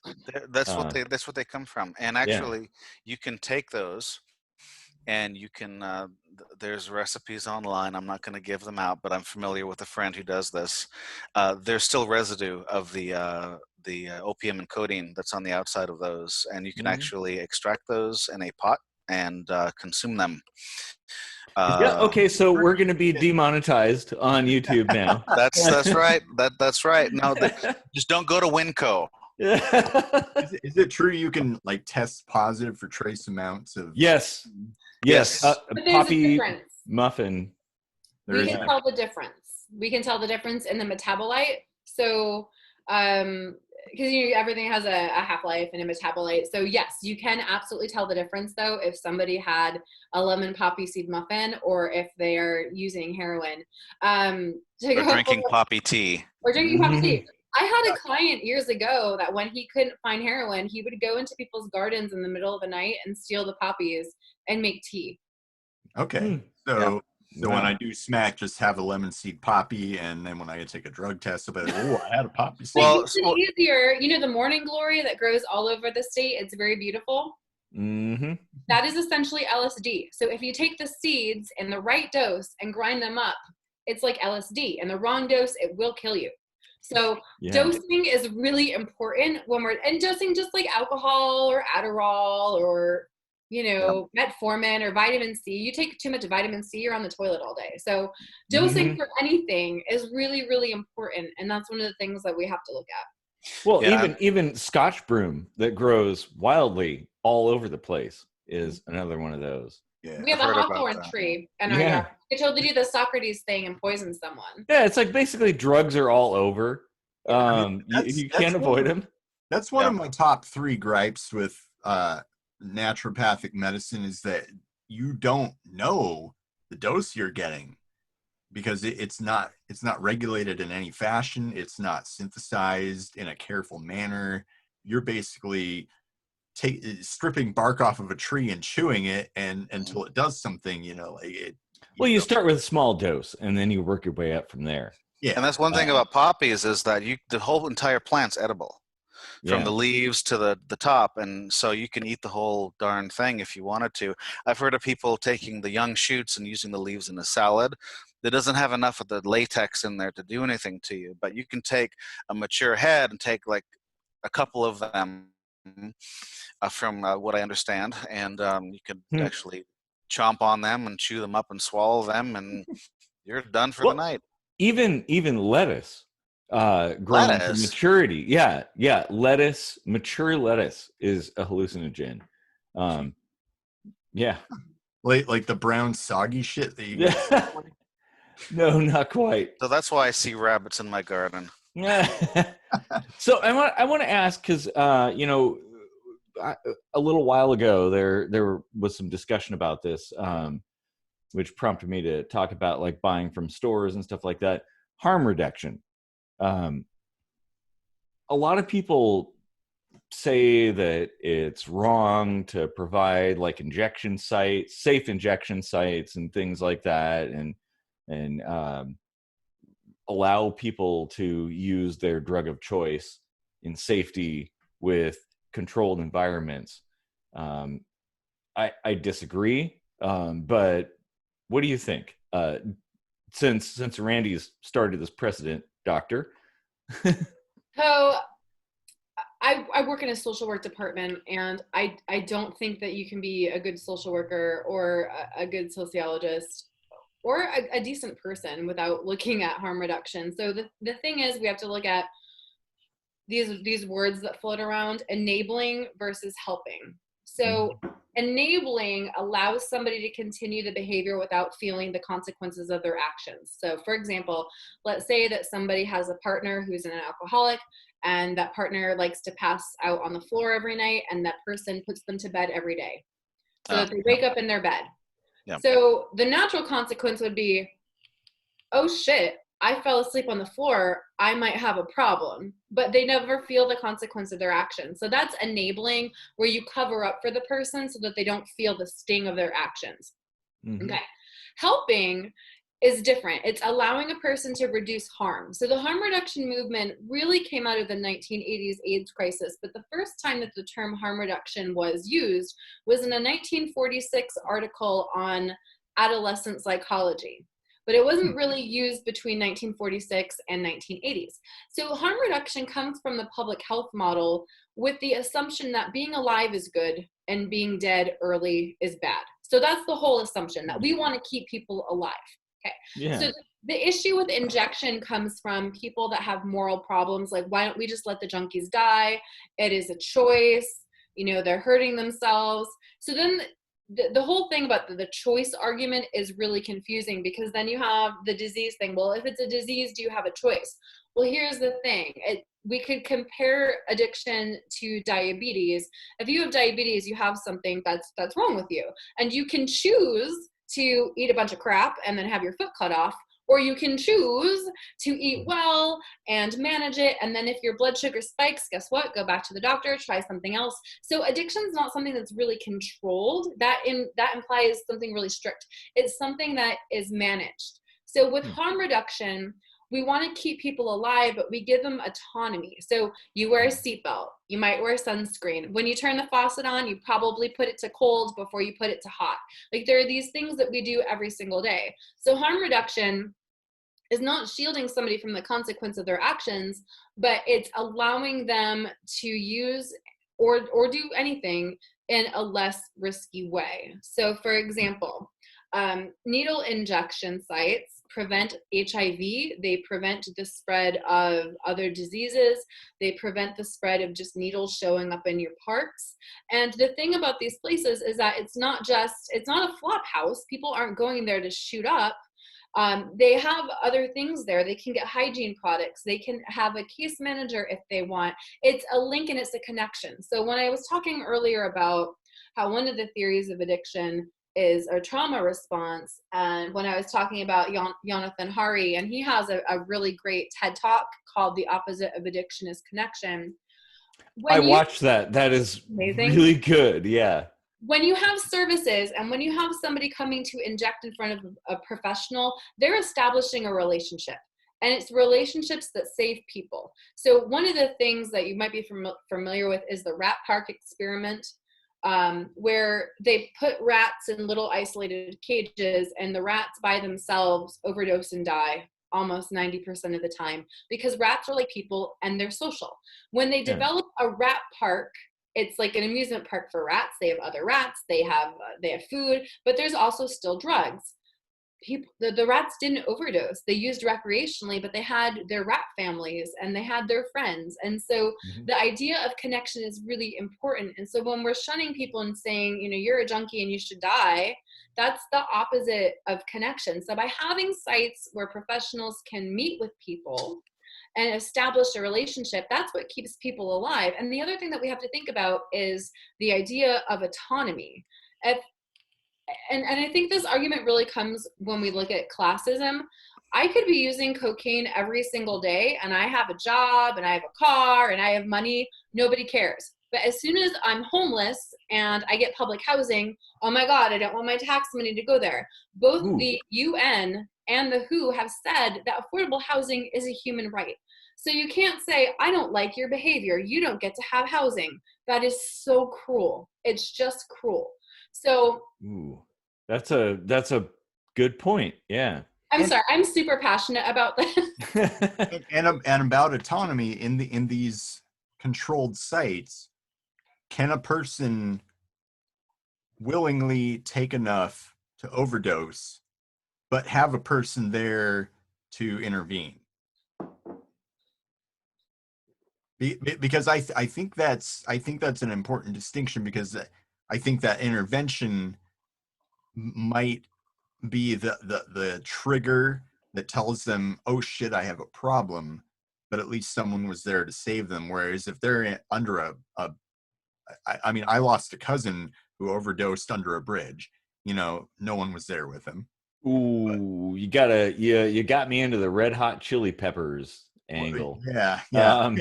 But no, that's a good point, that the human connection is an important factor in this. And I think that TED Talk discussed that as well, that, because addiction... sometimes people need to hit rock bottom, and sometimes you need to let it, like that tough love thing, sometimes you need to let them hit that rock bottom and then pull them back, rather than doing that enabling behavior. I think this kind of shows why treatment of addiction can't possibly be a one-size-fits-all solution. It's not. Like, it has to be something that is individual. I mean, we're dealing with human psychology, like one of the most complex systems in the universe. And nobody knows anything. I mean, hell, AA was developed by a bunch of acid tripping people and stuff, and that's what we go with. We're like, well, that's good enough. And so are many religions too. Wait, no, okay. Might be a good point. If a person is overdosing at a site, they will be brought back. Mm-hmm. Okay, yeah. But no, this might be a good time to transition back to AA. We had a person comment on our website regarding the 12-step approach. This person said, I'm in long-term recovery. I now work with others with substance use disorders. Through my job, I'm able to sit on a panel for my county's drug court program. It's a requirement for the participants to attend a certain number of support groups throughout the week. Traditionally, these are 12-step meetings. However, through the use of a handful of SAMHSA, which is Substance Abuse Mental Health Service Administration, through a handful of SAMHSA grants, the behavioral health organization I work for was able to implement different types of support groups and educational and recreational groups for those with substance use disorder, SUD. I can without a doubt tell you that implementing these programs and allowing drug court participants to use these programs, we have seen a much higher graduation and success rate. So is this really a thing now? Are you not just relegated to only AA? It's illegal because AA is a religious program. There are some fantastic alternatives. The thing is that AA has been around the longest. And one of the things that I wanted to mention was that Bill and Bob were privileged white Christian males in the 30s, and the principles were based off of that. And so a lot of women and a lot of people of color feel really disenfranchised by having to be in those things. So there's some really great programs. One that I want to mention is Smart Recovery, which was developed by psychologists. It is a secular program. It is also abstinence-based. AA is also abstinence-based. When we talk about harm reduction, we almost always go to heroin. And I think that we do need to talk a little bit more about harm reduction for alcohol, because one of the scientists that first came up with ideas about alcohol, his name was William Jelinek, and he said that there were 5 different types of alcoholism, including binge drinking. 5 different types of alcoholism. That sounds like something that comes straight out of the book of AA, to be honest. There's like a whole chapter in there that talks about the different types of drinkers. As if it's that easy to put people in boxes. Well, So people like to label. People like to label, like the brain, you know, your gestalt, you like to put into categories. But Smart Recovery was based in cognitive behavioral psychology. And what's cool about it, and they have online meetings and in-person meetings and also family support too. But like any CBT, you learn a skill every week, and then you do homework and you practice that skill, and then you come back to the group. They have a fantastic workbook and some books too. People that are in Smart Recovery tend to have more education than people that go to 12-step. They tend to be more science-oriented individuals, and they also tend to be less religious-based because it is a secular program, but it has really good results. Another one that is it's based off of 12-step but has more of a Christian bent is Celebrate Recovery. And people that like the church experience and more of a worship or happy experience, they tend to like Celebrate Recovery. And what's neat about that is that they have a porn recovery group. And a lot of these groups don't specifically focus on that. The Red Road to Wellbriety, the White Bison movement, it is a version of 12-step created off of the medicine wheel for Native Americans. And they do things like sweat lodges. That is a fantastic program. Women's recovery is a secular based for women. There's Save Ourselves, which is SOS. It is secular. There's Life Ring Recovery, which is largely based out of California and England. The California Bar Association sends a lot of people to Life Ring. And the Mormon Church, they have their own recovery program too. So there's a lot of different ones out there. You just have to look. Is rational recovery still a thing? Because I talked about that in my book, Beating the Odds Without Any Gods, because I was focusing on getting through tough shit without God, and I did a lot of research into addiction, and that was actually the thing I had to spend the most time diving into, because it is really hard to sift through all of the horrible slanted statistics to find the actual like objective truth about recovery. Like I was like, oh, AA has like a 5% recovery rate, whereas secular groups are much higher, you know. And that was one that I came across, was rational recovery. So that's still a thing, right? Yes. There's also moderation management, which has an interesting history based in Washington State. Moderation management was created by a woman named Audrey Kilsheen, and she wanted to distinguish between problem drinkers and the hardcore alcoholics who could never drink again. So one of the things that we look at, like with 12-step, is there definitely are people that probably should never drink and they just can't handle it. But people can learn to drink in moderation.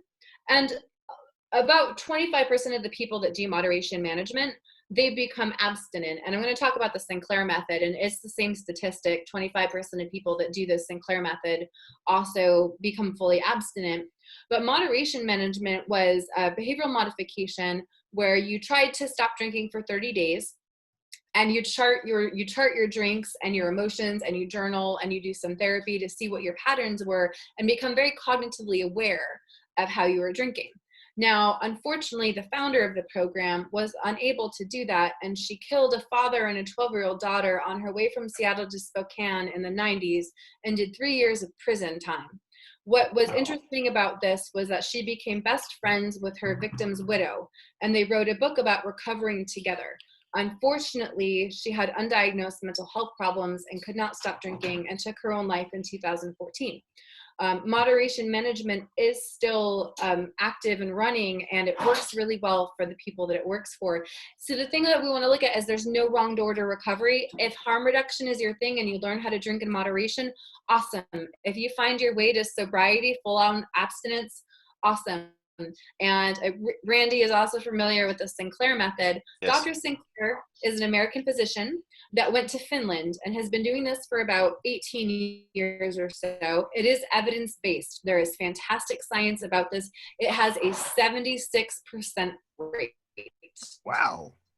Yeah, it's an amazing rate. It's an amazing program. Yeah, there's one of the things that AA, well, not AA as the organization, but the people in AA who want to recruit you in, they don't want you to know that there's actually a pill that you can be prescribed through a prescribing physician that you can take while you drink, like an hour before you drink, to basically counteract the effects of euphoria and eliminate the desire basically to want to drink. You go from drinking because you need to get drunk to numb out to like, oh, this tastes like crap. Why am I even doing this? And the success rate is enormous. And I've referred a lot of people over to that online and in person. Well, because as we've talked about earlier, there's money to be made from this industry. And as Dr. Hauzinger mentioned, there's other factors. She didn't mention this directly, but the person that started working with her victim's widow ended up succumbing to a comorbidity. Basically, there are other factors that can be at play that can be exacerbated or exacerbate the alcoholism. Like you can have other things going on in your life that you're self-medicating for, basically with alcohol, that could ultimately lead to your demise, but it will get blamed on the alcohol in the end, and it's much more complex of an issue than just saying, well, alcohol did it, because there's other things at play, Well, that's why I have a problem with the whole black and white analysis kind of thing. Like, I think that does a lot more harm than good. Yeah. Oh, sorry. Oh, I was gonna mention because there was talk of cigar box guitars. This is the one that I made, Randy, by the way. Look, Ken. Hey, there you go. Doesn't even need tuning. Yeah. So I made that by hand with some printer parts and a busted guitar that I got from Goodwill for $4. Yeah. So, yeah. You do a lot of stuff with cigar boxes. You totally can. But since I talked about it earlier, I thought I'd bring it up. Anyway, let's move on. What else is there to go over? I mean, we've talked about the experience, and there's one point that I want to kind of bring up that's always troubled me: the statement "once an addict, always an addict." This is really interesting, and it kind of goes. There's a lot of sayings in AA. Some of them are great, some of them are not so great. Like, a drug is a drug is a drug. Well, if they really believe that, they wouldn't be guzzling coffee and tobacco, and all the cakes. So this idea of rock bottom or denial, like you're not ready because you're in denial, that's really counterintuitive to motivation. And they've done a lot of studies. Dr. William Miller is the founder of motivational interviewing, Miller and Rollinick. It's very groundbreaking, and he's been working with addicts for a long time. He was one of the principal researchers on the Project Match that I mentioned earlier. And motivation can happen at any time. You don't have to wait for your whole life to fall apart to be motivated. And so when we're looking at systems theory or solution-based counseling, one of the best things you can ask willing to do. And that's where harm reduction comes in. Like, I'm drinking a fifth of vodka and I'm willing to try to start cutting down. or, you know, I'm using a lot of meth, but I want to get off meth, so I'll smoke pot instead. So that's an example of harm reduction. So the idea of how long do you have to identify as an addict, there's a film that I recommend called The Anonymous People. And in this, they question, is being anonymous a really good thing? Because when you are using, your life could be a train wreck and it is really public. So then why does your recovery have to be something that you grab onto and you're hiding in a church basement? So so those people, they're going to say, I've been in long-term recovery since, instead of when you go to a 12-step meeting, hi, my name is so-and-so and I'm an addict alcoholic. When I run groups, I don't let my clients do that. I want them to say your name and something you're really good at. And if you're a woman, you can't say I'm a good mother, because the caretaker identity role, not so much. What are you good at? Maybe you're really good at foosball. Maybe you're awesome at cross stitch. Maybe you make the best lemon meringue pie. It doesn't matter what it is, but recovery is only part of who you are. People have to, you know, differentiate themselves. It's not your whole truth of who you are. So that's my take on it. And I discourage my clients from labeling themselves. I want them to look outside of their addiction to really see who they are as an integrated person. Oh, that's good. Yeah. Being in the rooms, I've heard a drug is a drug is a drug. I've had conversations with people in AA with anywhere from a couple of days sober since their last relapse to several years into the program. And the only conversations they can have are direct quotes from the book of Alcoholics Anonymous in conversation. I'm like, how are you doing? Oh, one day at a time, you know, like, okay, well, you know, how's work or something? And they go off to quote something else, and it's just, what the heck? But, you know, myself being somebody who has an addictive personality, I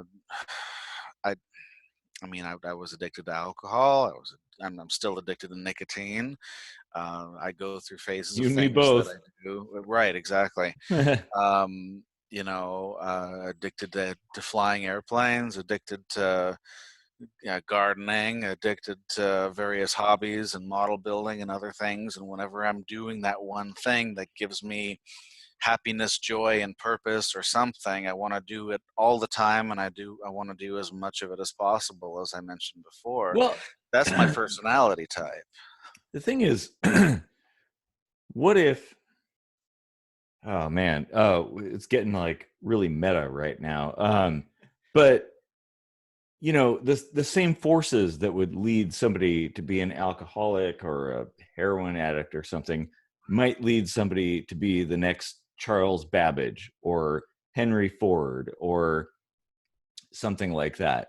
You know, starting up Charles, who did he invent baggage? What? Charles Babbage, the inventor of the computer. Oh. A mechanical computer back in the 1800s. Completely different.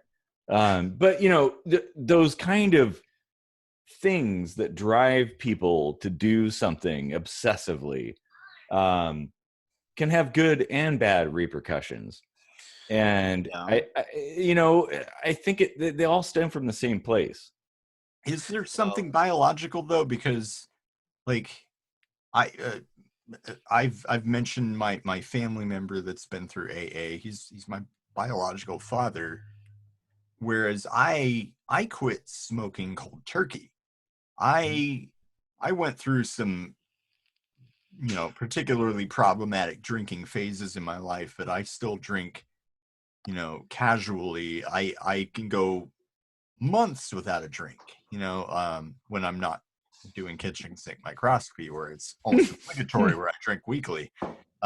Yeah, but it's really easy to look at the negative and talk about all of the negative stuff, like that's the focus. Yeah, and ignore all the positive. Like the positive stuff is the stuff that created the lathe and the mechanical computer and the automobile and kitchen sink microscopy and stuff like that. Yeah. So it goes back to this whole, like, I don't think there's a one size fits all solution, and some things don't need treatment. But so for somebody on the using end of the side, I'm a very selfish person. Mm-hmm. I'm very selfish. I want self-satisfaction, self-gratification. I want it now. I want it 5 minutes ago. That's why I do all of these things. That's why I drank. That's why I smoke cigars, et cetera, everything that I've gone over. I'm very selfish. AA at least made me become aware of that, whereas other people in my life couldn't because I was unwilling to listen to them. And I still have problems listening to people today because I'm too focused on getting what I want out of things and people and situations. And that's, that's my personal story and part of my voyage through this. I wish that I don't have those what AA calls defects of character. We call them maybe faults or personality traits or quirks. I wouldn't even call that a fault or a defect. Like I think Yeah. what you're doing right now is introspection. Like I think what Yep. you're doing right there is basically saying, look, I recognize this is a weakness I have, and I'm going to be cognizant of it in my interactions with people. You don't necessarily have to see it as a negative, just as something that. Yeah, but I'm not always cognizant of it. I still go through my day and I go about my day. I wake up, I do things throughout, whatever, whether it's work related or related to my family. I still do things without considering other people in my life. And it happens more than I would like it to happen. It's a cause of arguments in the house, which I don't like to argue, but I create these problems because of my self-centeredness and the ability and my desire to get my own satisfaction out of everything. I have to be present at my community garden and show face to show that, hey, I'm the emperor of this garden, and bow down before me because I brought you this whole truckload of horse shit for you guys to put in your spots. Or look at me, I'm the cook of the house and I do all of these things. Or hey, I built you this model kit for Christmas and it took me 3 weeks to do it, and you better like do something nice. I better get something out of it in exchange. I'm a very selfish, self-centered, self-seeking person, and like I said, I go through my day not knowing about it until sometimes it's too late, when somebody like my wife or somebody or like I'm on my phone doing all kinds of text messaging and talking to people from all around the world or whatever, and I have this I'm compelled to always try to answer my text messages immediately. I was just talking with my wife about this the other night. I feel dirty if I don't respond within like 5 minutes or so on some messages, and so I'm sitting there. I'm the same way. Yeah, well, there you go. Me too. Yeah. Standing in the kitchen, typing on my phone. Dinner's supposed to be cooking, and my daughter comes up and she's trying to show me something, and I'm totally oblivious to her talking to me because I'm too busy being important Randy talking to these people. And my wife says, hey, your daughter's trying to ask you a question. And I'm like, oh crap, I totally tuned her out. Or I will say that in this age of connectedness, that is a weakness that is exploited in everybody, I think, because it's perfectly natural to be egocentric, ethnocentric, whatever it is that you are, you see through that lens. That's completely natural. The fact that you are cognizant of it, the fact that you are acknowledging it and aware of it is a strong thing. And the fact that you still may do it from time to time is not a weakness. It's just the way it is. And the fact that you're able to identify it and acknowledge it from time to time is actually above and beyond what most people are actually capable of, I think. I agree. Yeah, I mean, before I ended up in AA, I mean, I was totally oblivious to that whole notion of my personality. So that was like I said earlier, that was one of the few things that I was able to take away from it. And I wonder, like, is alcoholism or addiction a worse thing than ignoring your family, self-centeredness, and things like that. Like, why do we not have 12-step programs to deal with that? But apparently this love of a particular chemical structure is a problem. Yeah, that can And totally exist without a drug involved. yeah, Family exactly. But Shopping Anonymous, Anonymous, Workaholics Anonymous. There's over 300 different types of programs. But one of the things that Eric said that was intriguing to me, and I ask my students this every day on the first day of our addictions classes, what is the line for addiction? So if we have, we think about athletes, like our Olympic gladiatorial heroes, right? In order to achieve that consumes your entire life. So, but we lost. That's something that we'd share on, but you need helpers to help you do that. You need people to help, fund you. Parents mortgage their houses to send their kids to the Olympics. So where is the line between something that, like bodybuilding, body dysmorphic disorder? There's a relatively new eating disorder that's not quite in the book yet, but almost. It's called orthorexia, which was really pinpointed in the 90s, which is an addiction to clean eating to the point where, oh, there's sugar on my plate. It's like a phobia of different types of foods.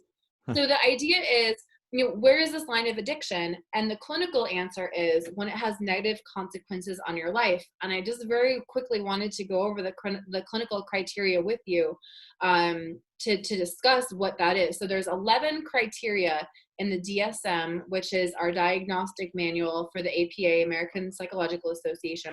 And it changed in 2013 from a dichotomous, you either are abusing drugs or you're dependent on drugs, to substance use disorder spectrum. So substance use disorder spectrum. Now this is really important because previously getting arrested was a clinical criteria. It was taken out because the criminal justice system is racist.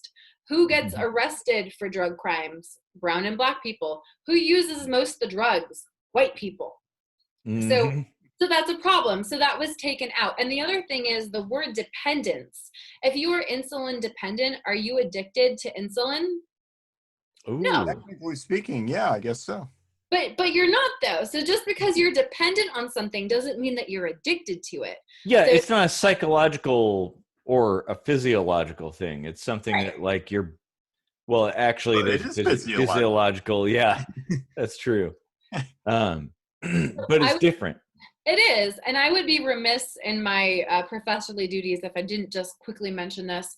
So alcohol withdrawals and benzodiazepine withdrawals can kill you if you are at an advanced level and your organs are tissue dependent on that. So a person that's been drinking for a really, really long time, they might not be able to cut back on their own without dying or having seizures. Same thing with benzodiazepines. We talked a little bit earlier about prescription drugs. Benzos are highly addicted. They're one of the most widely abused drugs, but we don't talk about them very much. So looking at the clinical criteria, do you have hazardous use? Have you used the substance in ways that are dangerous, like driving or swimming while intoxicated, being on a roof while intoxicated, operating heavy equipment, etc.? Number 2, have you had social or interpersonal problems related to the use? So people in your life have said that your use is a problem. Have you neglected major roles? So are your hobbies failing? Are you unable to parent? Are you unable to go to school or work or not perform at your peak? Do you have withdrawal? Have you had tolerance? Now, the thing about tolerance is that's naturally occurring. But there's also something called reverse tolerance. So where a person's in chronic late stage alcoholism and their liver is breaking down, they might get completely blasted off of 1 or 2 glasses of wine because their liver is just so saturated and unable to. Whereas normally that's not the case. So tolerance and reverse tolerance. Number 6 is, have you used longer than you started to? So for like the binge drinker, maybe they're like, I'm going to have 1 glass and then that turns into 10 or 12, or I'm only going to do this for 6 months and it turns into a year. So you're unable to stop even though you set an intention. Number 7 is related to that. It's repeated attempts to control or quit. Number 8 is have you spent a lot of time using it? So if you're drinking all the time, how many hours a week are you drinking? How many hours a week do you have a hangover? How many hours a week are you trying to find your drug? That type of thing. And I actually do the math for clients. Like, oh, you're spending 40 hours a week. Your drug of choice is a full-time job. So it really does help to do the math for people. We're almost done.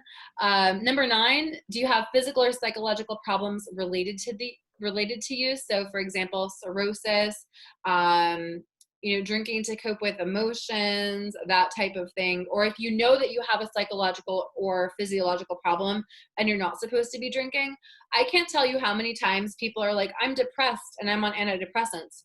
Are you still drinking? Yeah, that is why your meds aren't working, because you are canceling it out. You're adding a depressant and you're canceling out your antidepressants. And I can't tell you, like, it seems like a no-brainer when you say it out loud. Yeah. So many people do it. It's so silly. I need to point out that I went through a suicide attempt, and my psychologist put me on antidepressants, and I was still experiencing depression. And he said, "Are you still using marijuana?" And I said, "Yeah." And he said, "That counteracts antidepressants." Yep. And so I stopped, and everything's fine now. Awesome. Yeah. I had some of my worst blackouts drinking while on antidepressants. I used to go take the dog out for a walk at 2 a.m. with no clothes on. Were you taking Ambien?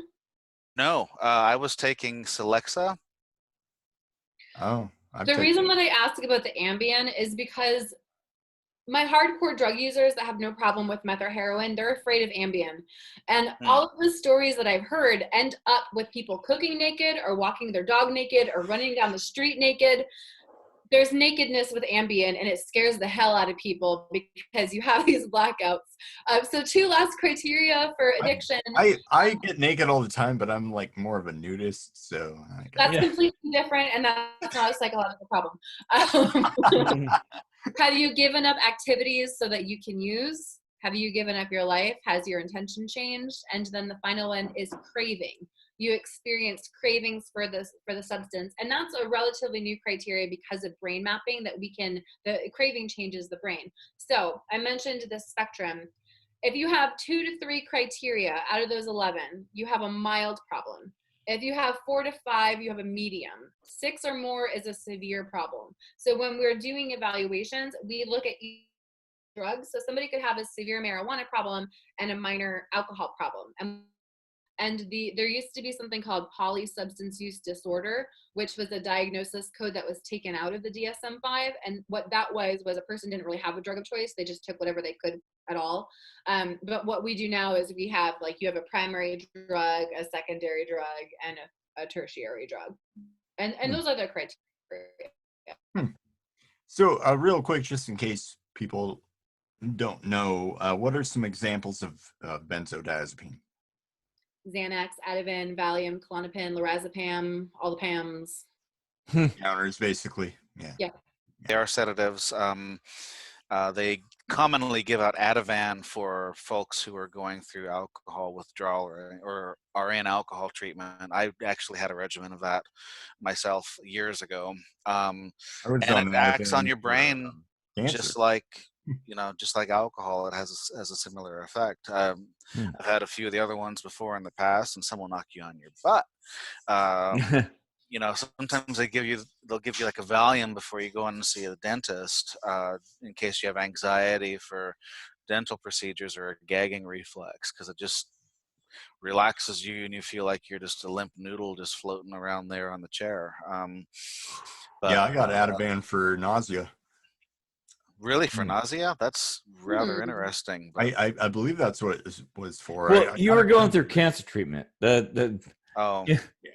There you go. Yeah, and it's commonly prescribed to older people all the time. I don't know how many times I've heard my mother talk about, how she's gotten, some of it for whatever reason, or she has to take 3 a day to deal with her stress of all the stuff going on in her life and whatever. I don't know how a retired person can have so much stress to take 3 Xanax a day, but it's commonly given to older folks and given out like M&Ms. It's insane. Wow. Mm. Well, we're coming up on like almost 2 hours now. It's like an epic session here. Yeah, that was good. That was like It's really been a awesome. great discussion, though. I posted yeah. some links here in the chat that you might want to look at. So I saw those, yeah. Okay, the first one is about a person that was in that Florida shuffle. I put the most recent United States drug use survey. The most recent data is from 2018. They publish it every September. So the 2019 report will be coming out. But what's interesting about this is that they go through each drug and each age range so that you can see which age range is abusing what drugs and why. And the trends are really interesting. And then I have the information here for the Sinclair Foundation, and that's about the naltrexone pill and the 76% success rate. And then, just because we're talking about it, I have an article about the 10 stereotypical people that you will find in 12-step meetings. Oh, that's funny. And actually, there's a 13th step too, right? Yes, there's a film that I recommend on Amazon Prime called The 13th Step, and it talks about the predatory behavior in 12-step and how the filmmaker, Michelle Richardson, was trying to make AA safer, and she holds workshops, but the big wigs in New York City actually made her leave, and they don't want to talk to her. But really, she likes AA, but she wants to make it safe so that people don't get raped. Wow. Yeah. Well, yeah, that's like the right way to fix a broken system. Yeah. Yeah, you should. There's a lot of hooking up that goes on in those rooms too. You would be shocked. I mean, there's a lot predatory behavior. And exactly, there's that too. Yeah, and it's horrible. It's really sad. I've seen relationships come and go, and then I've heard stories about people going in there and just seeking out somebody to take out to the. Well, anyways, I'm not going to get into that for other details. But anyways, yeah, predatory behavior. It's really disgusting. Yeah. Wow. My own personal experience, I briefly thought I had an issue with love addiction, let's say. So I went to an SSA meeting. I can't remember what it was called. Sex addicts, basically. Mm-hmm. And there was a lot of protection measures in place there because that could easily be predatory. So at least in that realm, I know that they're taking precautions, but in AA, it's probably not on the forefront of their mind. Yeah, a lot of the meetings that I've been to around where I live, I mean, you see it all the time. And, you get a guy who sees this kind of cute looking girl who's down on her luck. She's just new into the program. He says a few sweet nothings to her. Next thing you know, it's a rape story on the news later on in the week. Yeah. God. So I guess we should probably wrap up, but I just wanted to give some honorable mention to the people that did chime in on our website. Pretty much resoundingly, the vibe that I got was that AA definitely had some factors that helped people, but for the most part, those were secular in nature. I asked a few questions in a survey, one of which was, do you think there are more helpful steps and less helpful steps? And the top 3 steps were, I made a searching and fearless moral inventory of ourselves, continued to take personal inventory when we were wrong and promptly admitted it, and made direct amends to people wherever possible that we injured. And the bottom 3 were came to believe that a power greater than ourselves could restore us to sanity. We're entirely ready to have God remove all these defects of character, and admitted to God and to ourselves and to another human being the exact nature of our wrongs. And the repetitive, because I asked, are there some that sound redundant? Because I was reading through these 12 steps and I was like, didn't you already say that? The 3 most redundant were, and let me know what you think, made a decision to turn our will and lives over to the care of God as we understood him. We're entirely ready to have God remove all of these defects of character and humbly asked God to remove our shortcomings. The three that were not redundant, we admitted we were powerless over alcohol, that our lives had become unmanageable. We made a searching and fearless moral inventory of ourselves, and we made a list of all the persons we had harmed and became willing to make amends to them all. So you have three that are very spiritual in nature that don't necessarily have anything to do with what you did wrong. And then you have three secular and completely objective things that have to do with things that you fucked up on. So I think that the 12 steps could probably be whittled down to three, really. I like to see George Carlin do a skit on that. He did that with the Ten Commandments. Oh, Let's go dig him up. Yep, that man is a god. Oh, wait, I just got all religious there. There's a female psychologist named Dr. Charlotte Castle. She's no longer alive, but she created something called the 16th Step program, and I put the link here. She rewrote the 12 steps in the modern time to be more inclusive of gender, and I just want to read the first step real quick, since Casey just read the first step. The first one is, we affirm we have the power to take charge of our lives and stop being dependent on substances or other people for our own self-esteem and security. So isn't that amazingly powerful? Oh, They're all good. reworded in an affirmative way. And it's a book that you can get. They don't usually have groups, but the philosophy is based off of 12 step, but it's more inclusive of all religions and spiritual traditions. And it puts the power back into the person. So instead of saying I'm powerless, and a lot of people have problems with that first step, it says I have the power to overcome this. So I like that. Like that's good. We'll throw that in into the links in the video. Oh yeah, we'll put all those links in there. And in closing, I just want to say that is like a prime like concept of the book that I wrote, because I think that we all have the power within us to do great things. And that power isn't always there every day. It's not something that you can tap on to do just anything, to be like, oh, geez, this can opener really sucks. I really need to get this can open. It's not like that. It's something that you really pull on when you absolutely need it. And I think it's something that is not even spiritual. It's just something that's biologically down there somewhere.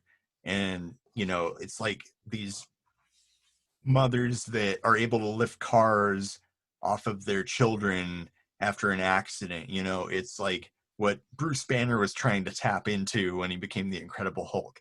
You know, it's that perseverance that is innate to human beings, but it's ultimately untapped. And I think that it's not even a spirituality thing. It's just something that we all need to find within ourselves. And it doesn't even have to do with anything outside of ourselves. It's something that each and every one of us is capable of. It could be something spiritual if you're a spiritual person, I guess. If not, there's something for you too. Yeah, you know? But that doesn't have to be the perception. Like, the strength is within everybody, and it doesn't require faith. Yeah. It doesn't come from God, but however you achieve it, that's how you do it. But that's what they want you to do in AA, is they want you to get converted and believe in the God. I had one sponsor who told me that your God will be Jesus Christ. So, you know, that's, yeah, I dropped him like a hot coal. But, yeah, that's the one thing about AA. That's just the big turnoff for me, that it just took me a number of years. It's like, I can't do this because they want you to believe in some kind of higher power, and I just couldn't do it. I really like that first step for the 16th steps discovery thing.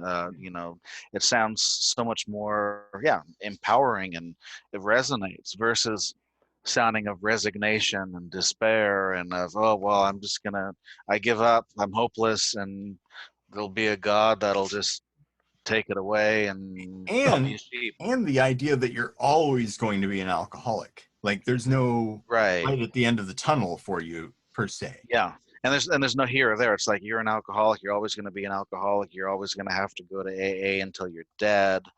You know, and that's the whole thing. And don't get me started into buying of their literature and all that stuff too. They make a lot of money on their books.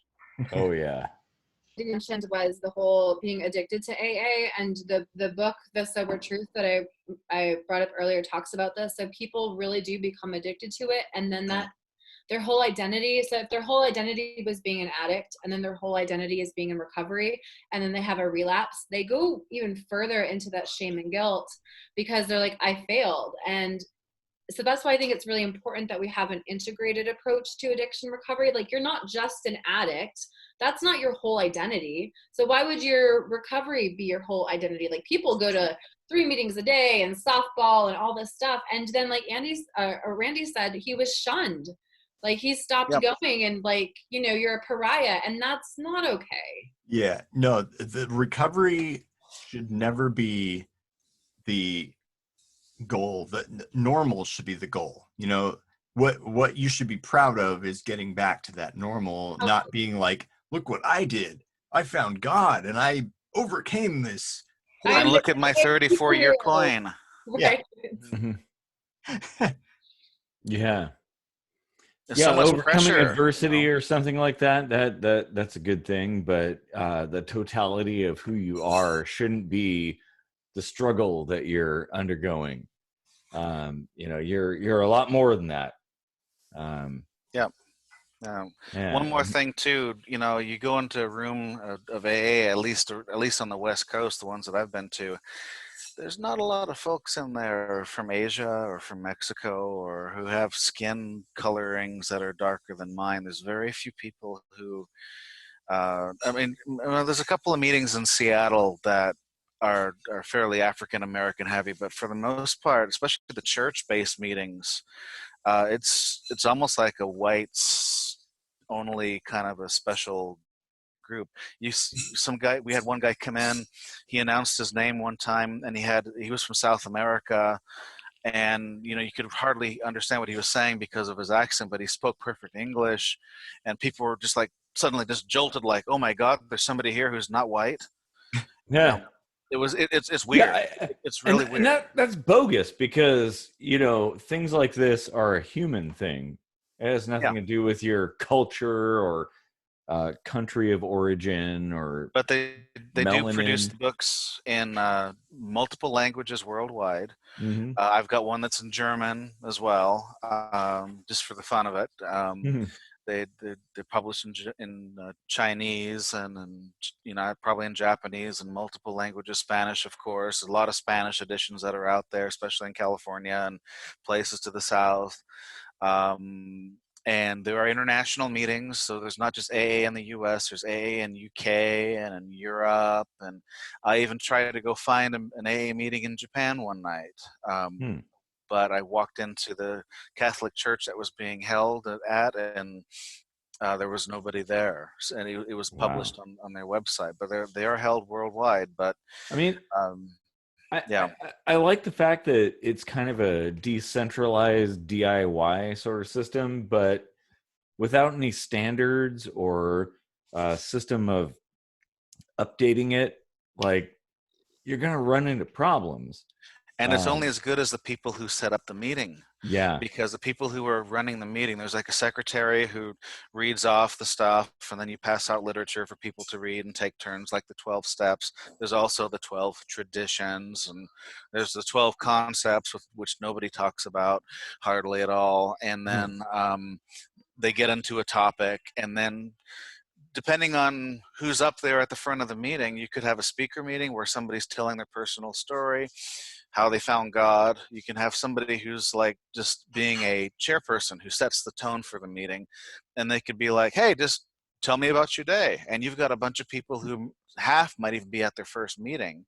The other half are in and out all the time, and there's like 3 people who've got any time at all in AA, and it turns into like this group therapy session where people are just like, yeah, well, let's see, my boss yelled at me and my cat died and this happened, and there's no real message of hope in some of these meetings. So it's as good as who puts it together. And then you get the clicky ones, which are like, if you're not doing AA our way, which is a modification of the way the 12 steps are laid out, but their own special version of it, then you're not really doing AA. And you know, you need to, you know, and I've seen groups, and I was in part of a group like that too. That was the group that I left that shunned me. That they were actually my, what we call a home group, your headquarters for sobriety that you select and go to on a regular basis and participate in their business meetings. They have business meetings where you can vote on things.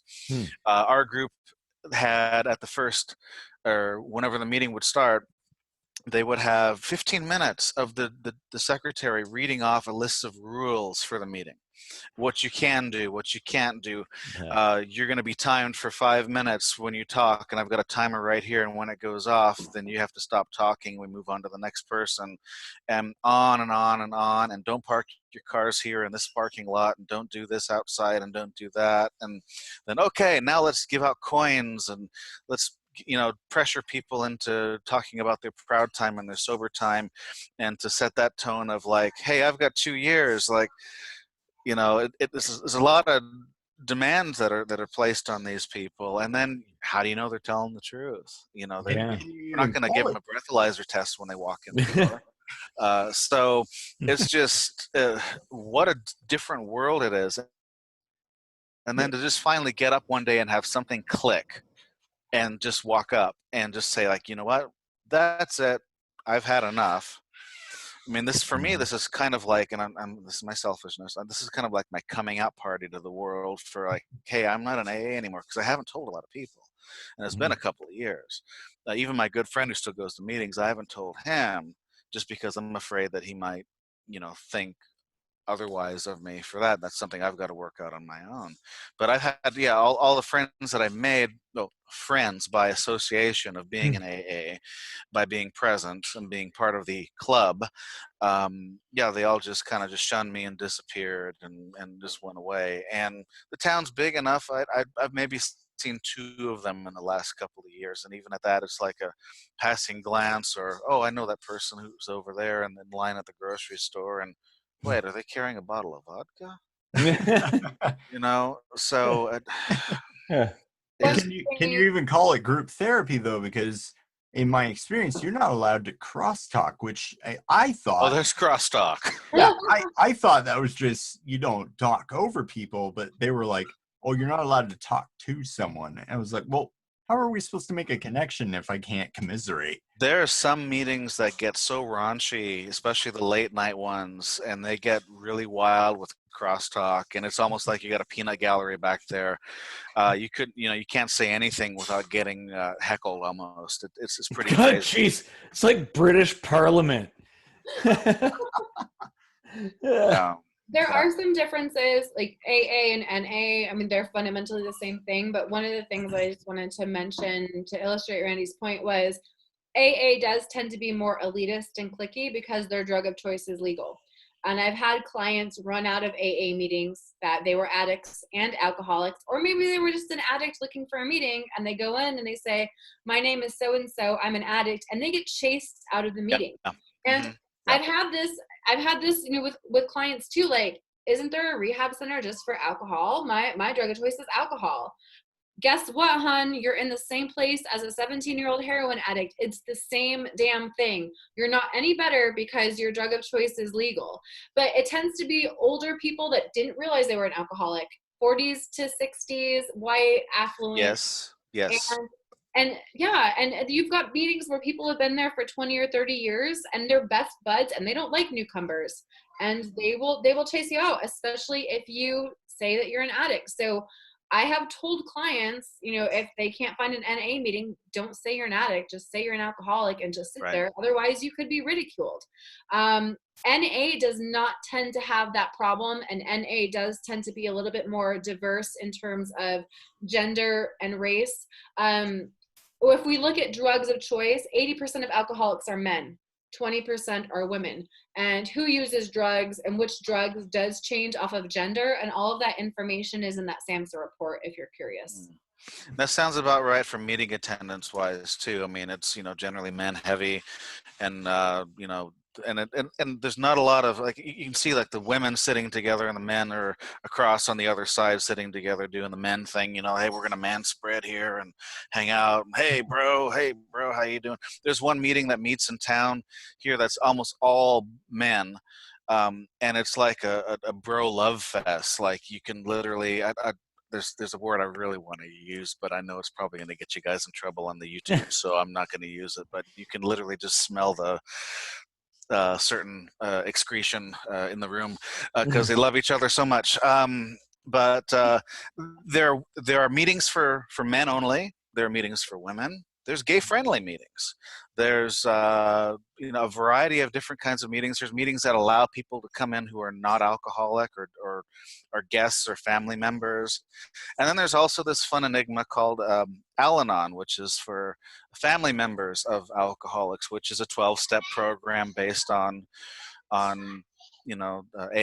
That's for people who are married to or have kids who are alcoholics or another family member. And I've gone to like 2 of those, and those were really, for being an AA person, those were kind of really odd for me. But I went there because I took my mother to one time because I thought that might help her with my father a little bit, because I was, such this, big AA guy that, hey, yeah, we're going to just throw you into Al-Anon and let you figure out your problems over there. And it was more confusing than anything. It was really odd. There's a lot of different versions of 12-step programs. So yeah, it's crazy. But sometimes I think they're just too latched onto the number 12. Like, maybe it doesn't have to be 12 things that you need to do. Like, maybe it could be 9 or 3 or. I like 3. 3 is great. Yeah. Speaking of 12, we're like up to 2 hours and 12 minutes. Will is trying to feed me, and I'm losing focus. Yeah. I think it's that's a good point to end on. Well, this has definitely been one of our best episodes. Yeah, this is a lot of fun. This is good. Awesome. Yeah. We should definitely not put people to sleep or anything, but we should do a follow up if people have things that they'd like to chip in on. Definitely throw it in the comments or visit us on bigcost.com. Yeah, and if you've gone through the same kind of thing, I'd like to hear stories and things like that. Yeah. Oh, absolutely. If anybody has had a similar epiphany that I've had, or perhaps has a different option that's worked for them, please, that would be helpful for somebody. If somebody's finding this video and find something that might have worked for somebody else that might work for them, that's not AA. I mean, absolutely, because AA is not the program for everybody. We talked about that earlier, and it's not a one size fits all solution. Exactly. Like I'm saying, it's kind of like a stepping stone. It's a beginning point. And it can scare people away too. Yeah. Like Randy, you were talking about how you've kind of like grown beyond it, and that's a good thing. Yeah. Any last thoughts? Thanks for having me. Yeah. Oh yeah. Oh, thanks for coming on. This has been a great conversation, despite the several drinks I've had. Oh, you've had drinks. You should see how many beers I've got over here. Oh man, I started at like 4 p.m. For an AA episode. Oh my god. Hey, we're on lockdown. Yeah, exactly. Yeah, well, it's good to meet you, Dr. Renee, and Eric and Casey. Thank you for bringing me back for a 3rd episode. If you ever need me for anything else, especially if it's Trek related. We're gonna do another Trek episode for sure. Okay. Yeah.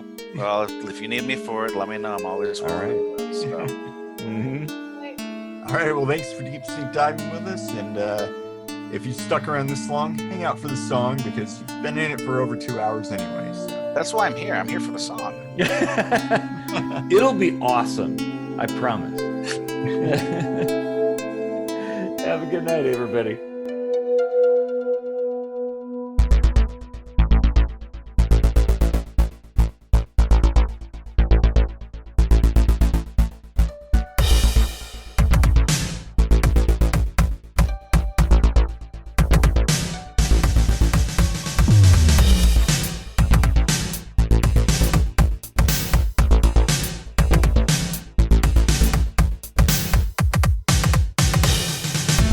You see when you close your eyes, is it horror that you fantasize? Will I hear your piercing cries?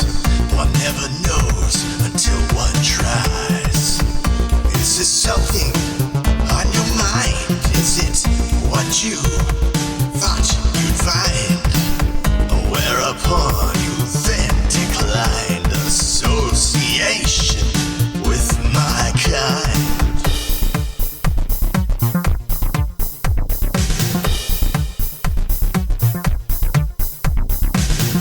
Where do you hide as our time passed us by? Searching inside, hiding, seeking my hiding place. Just when you thought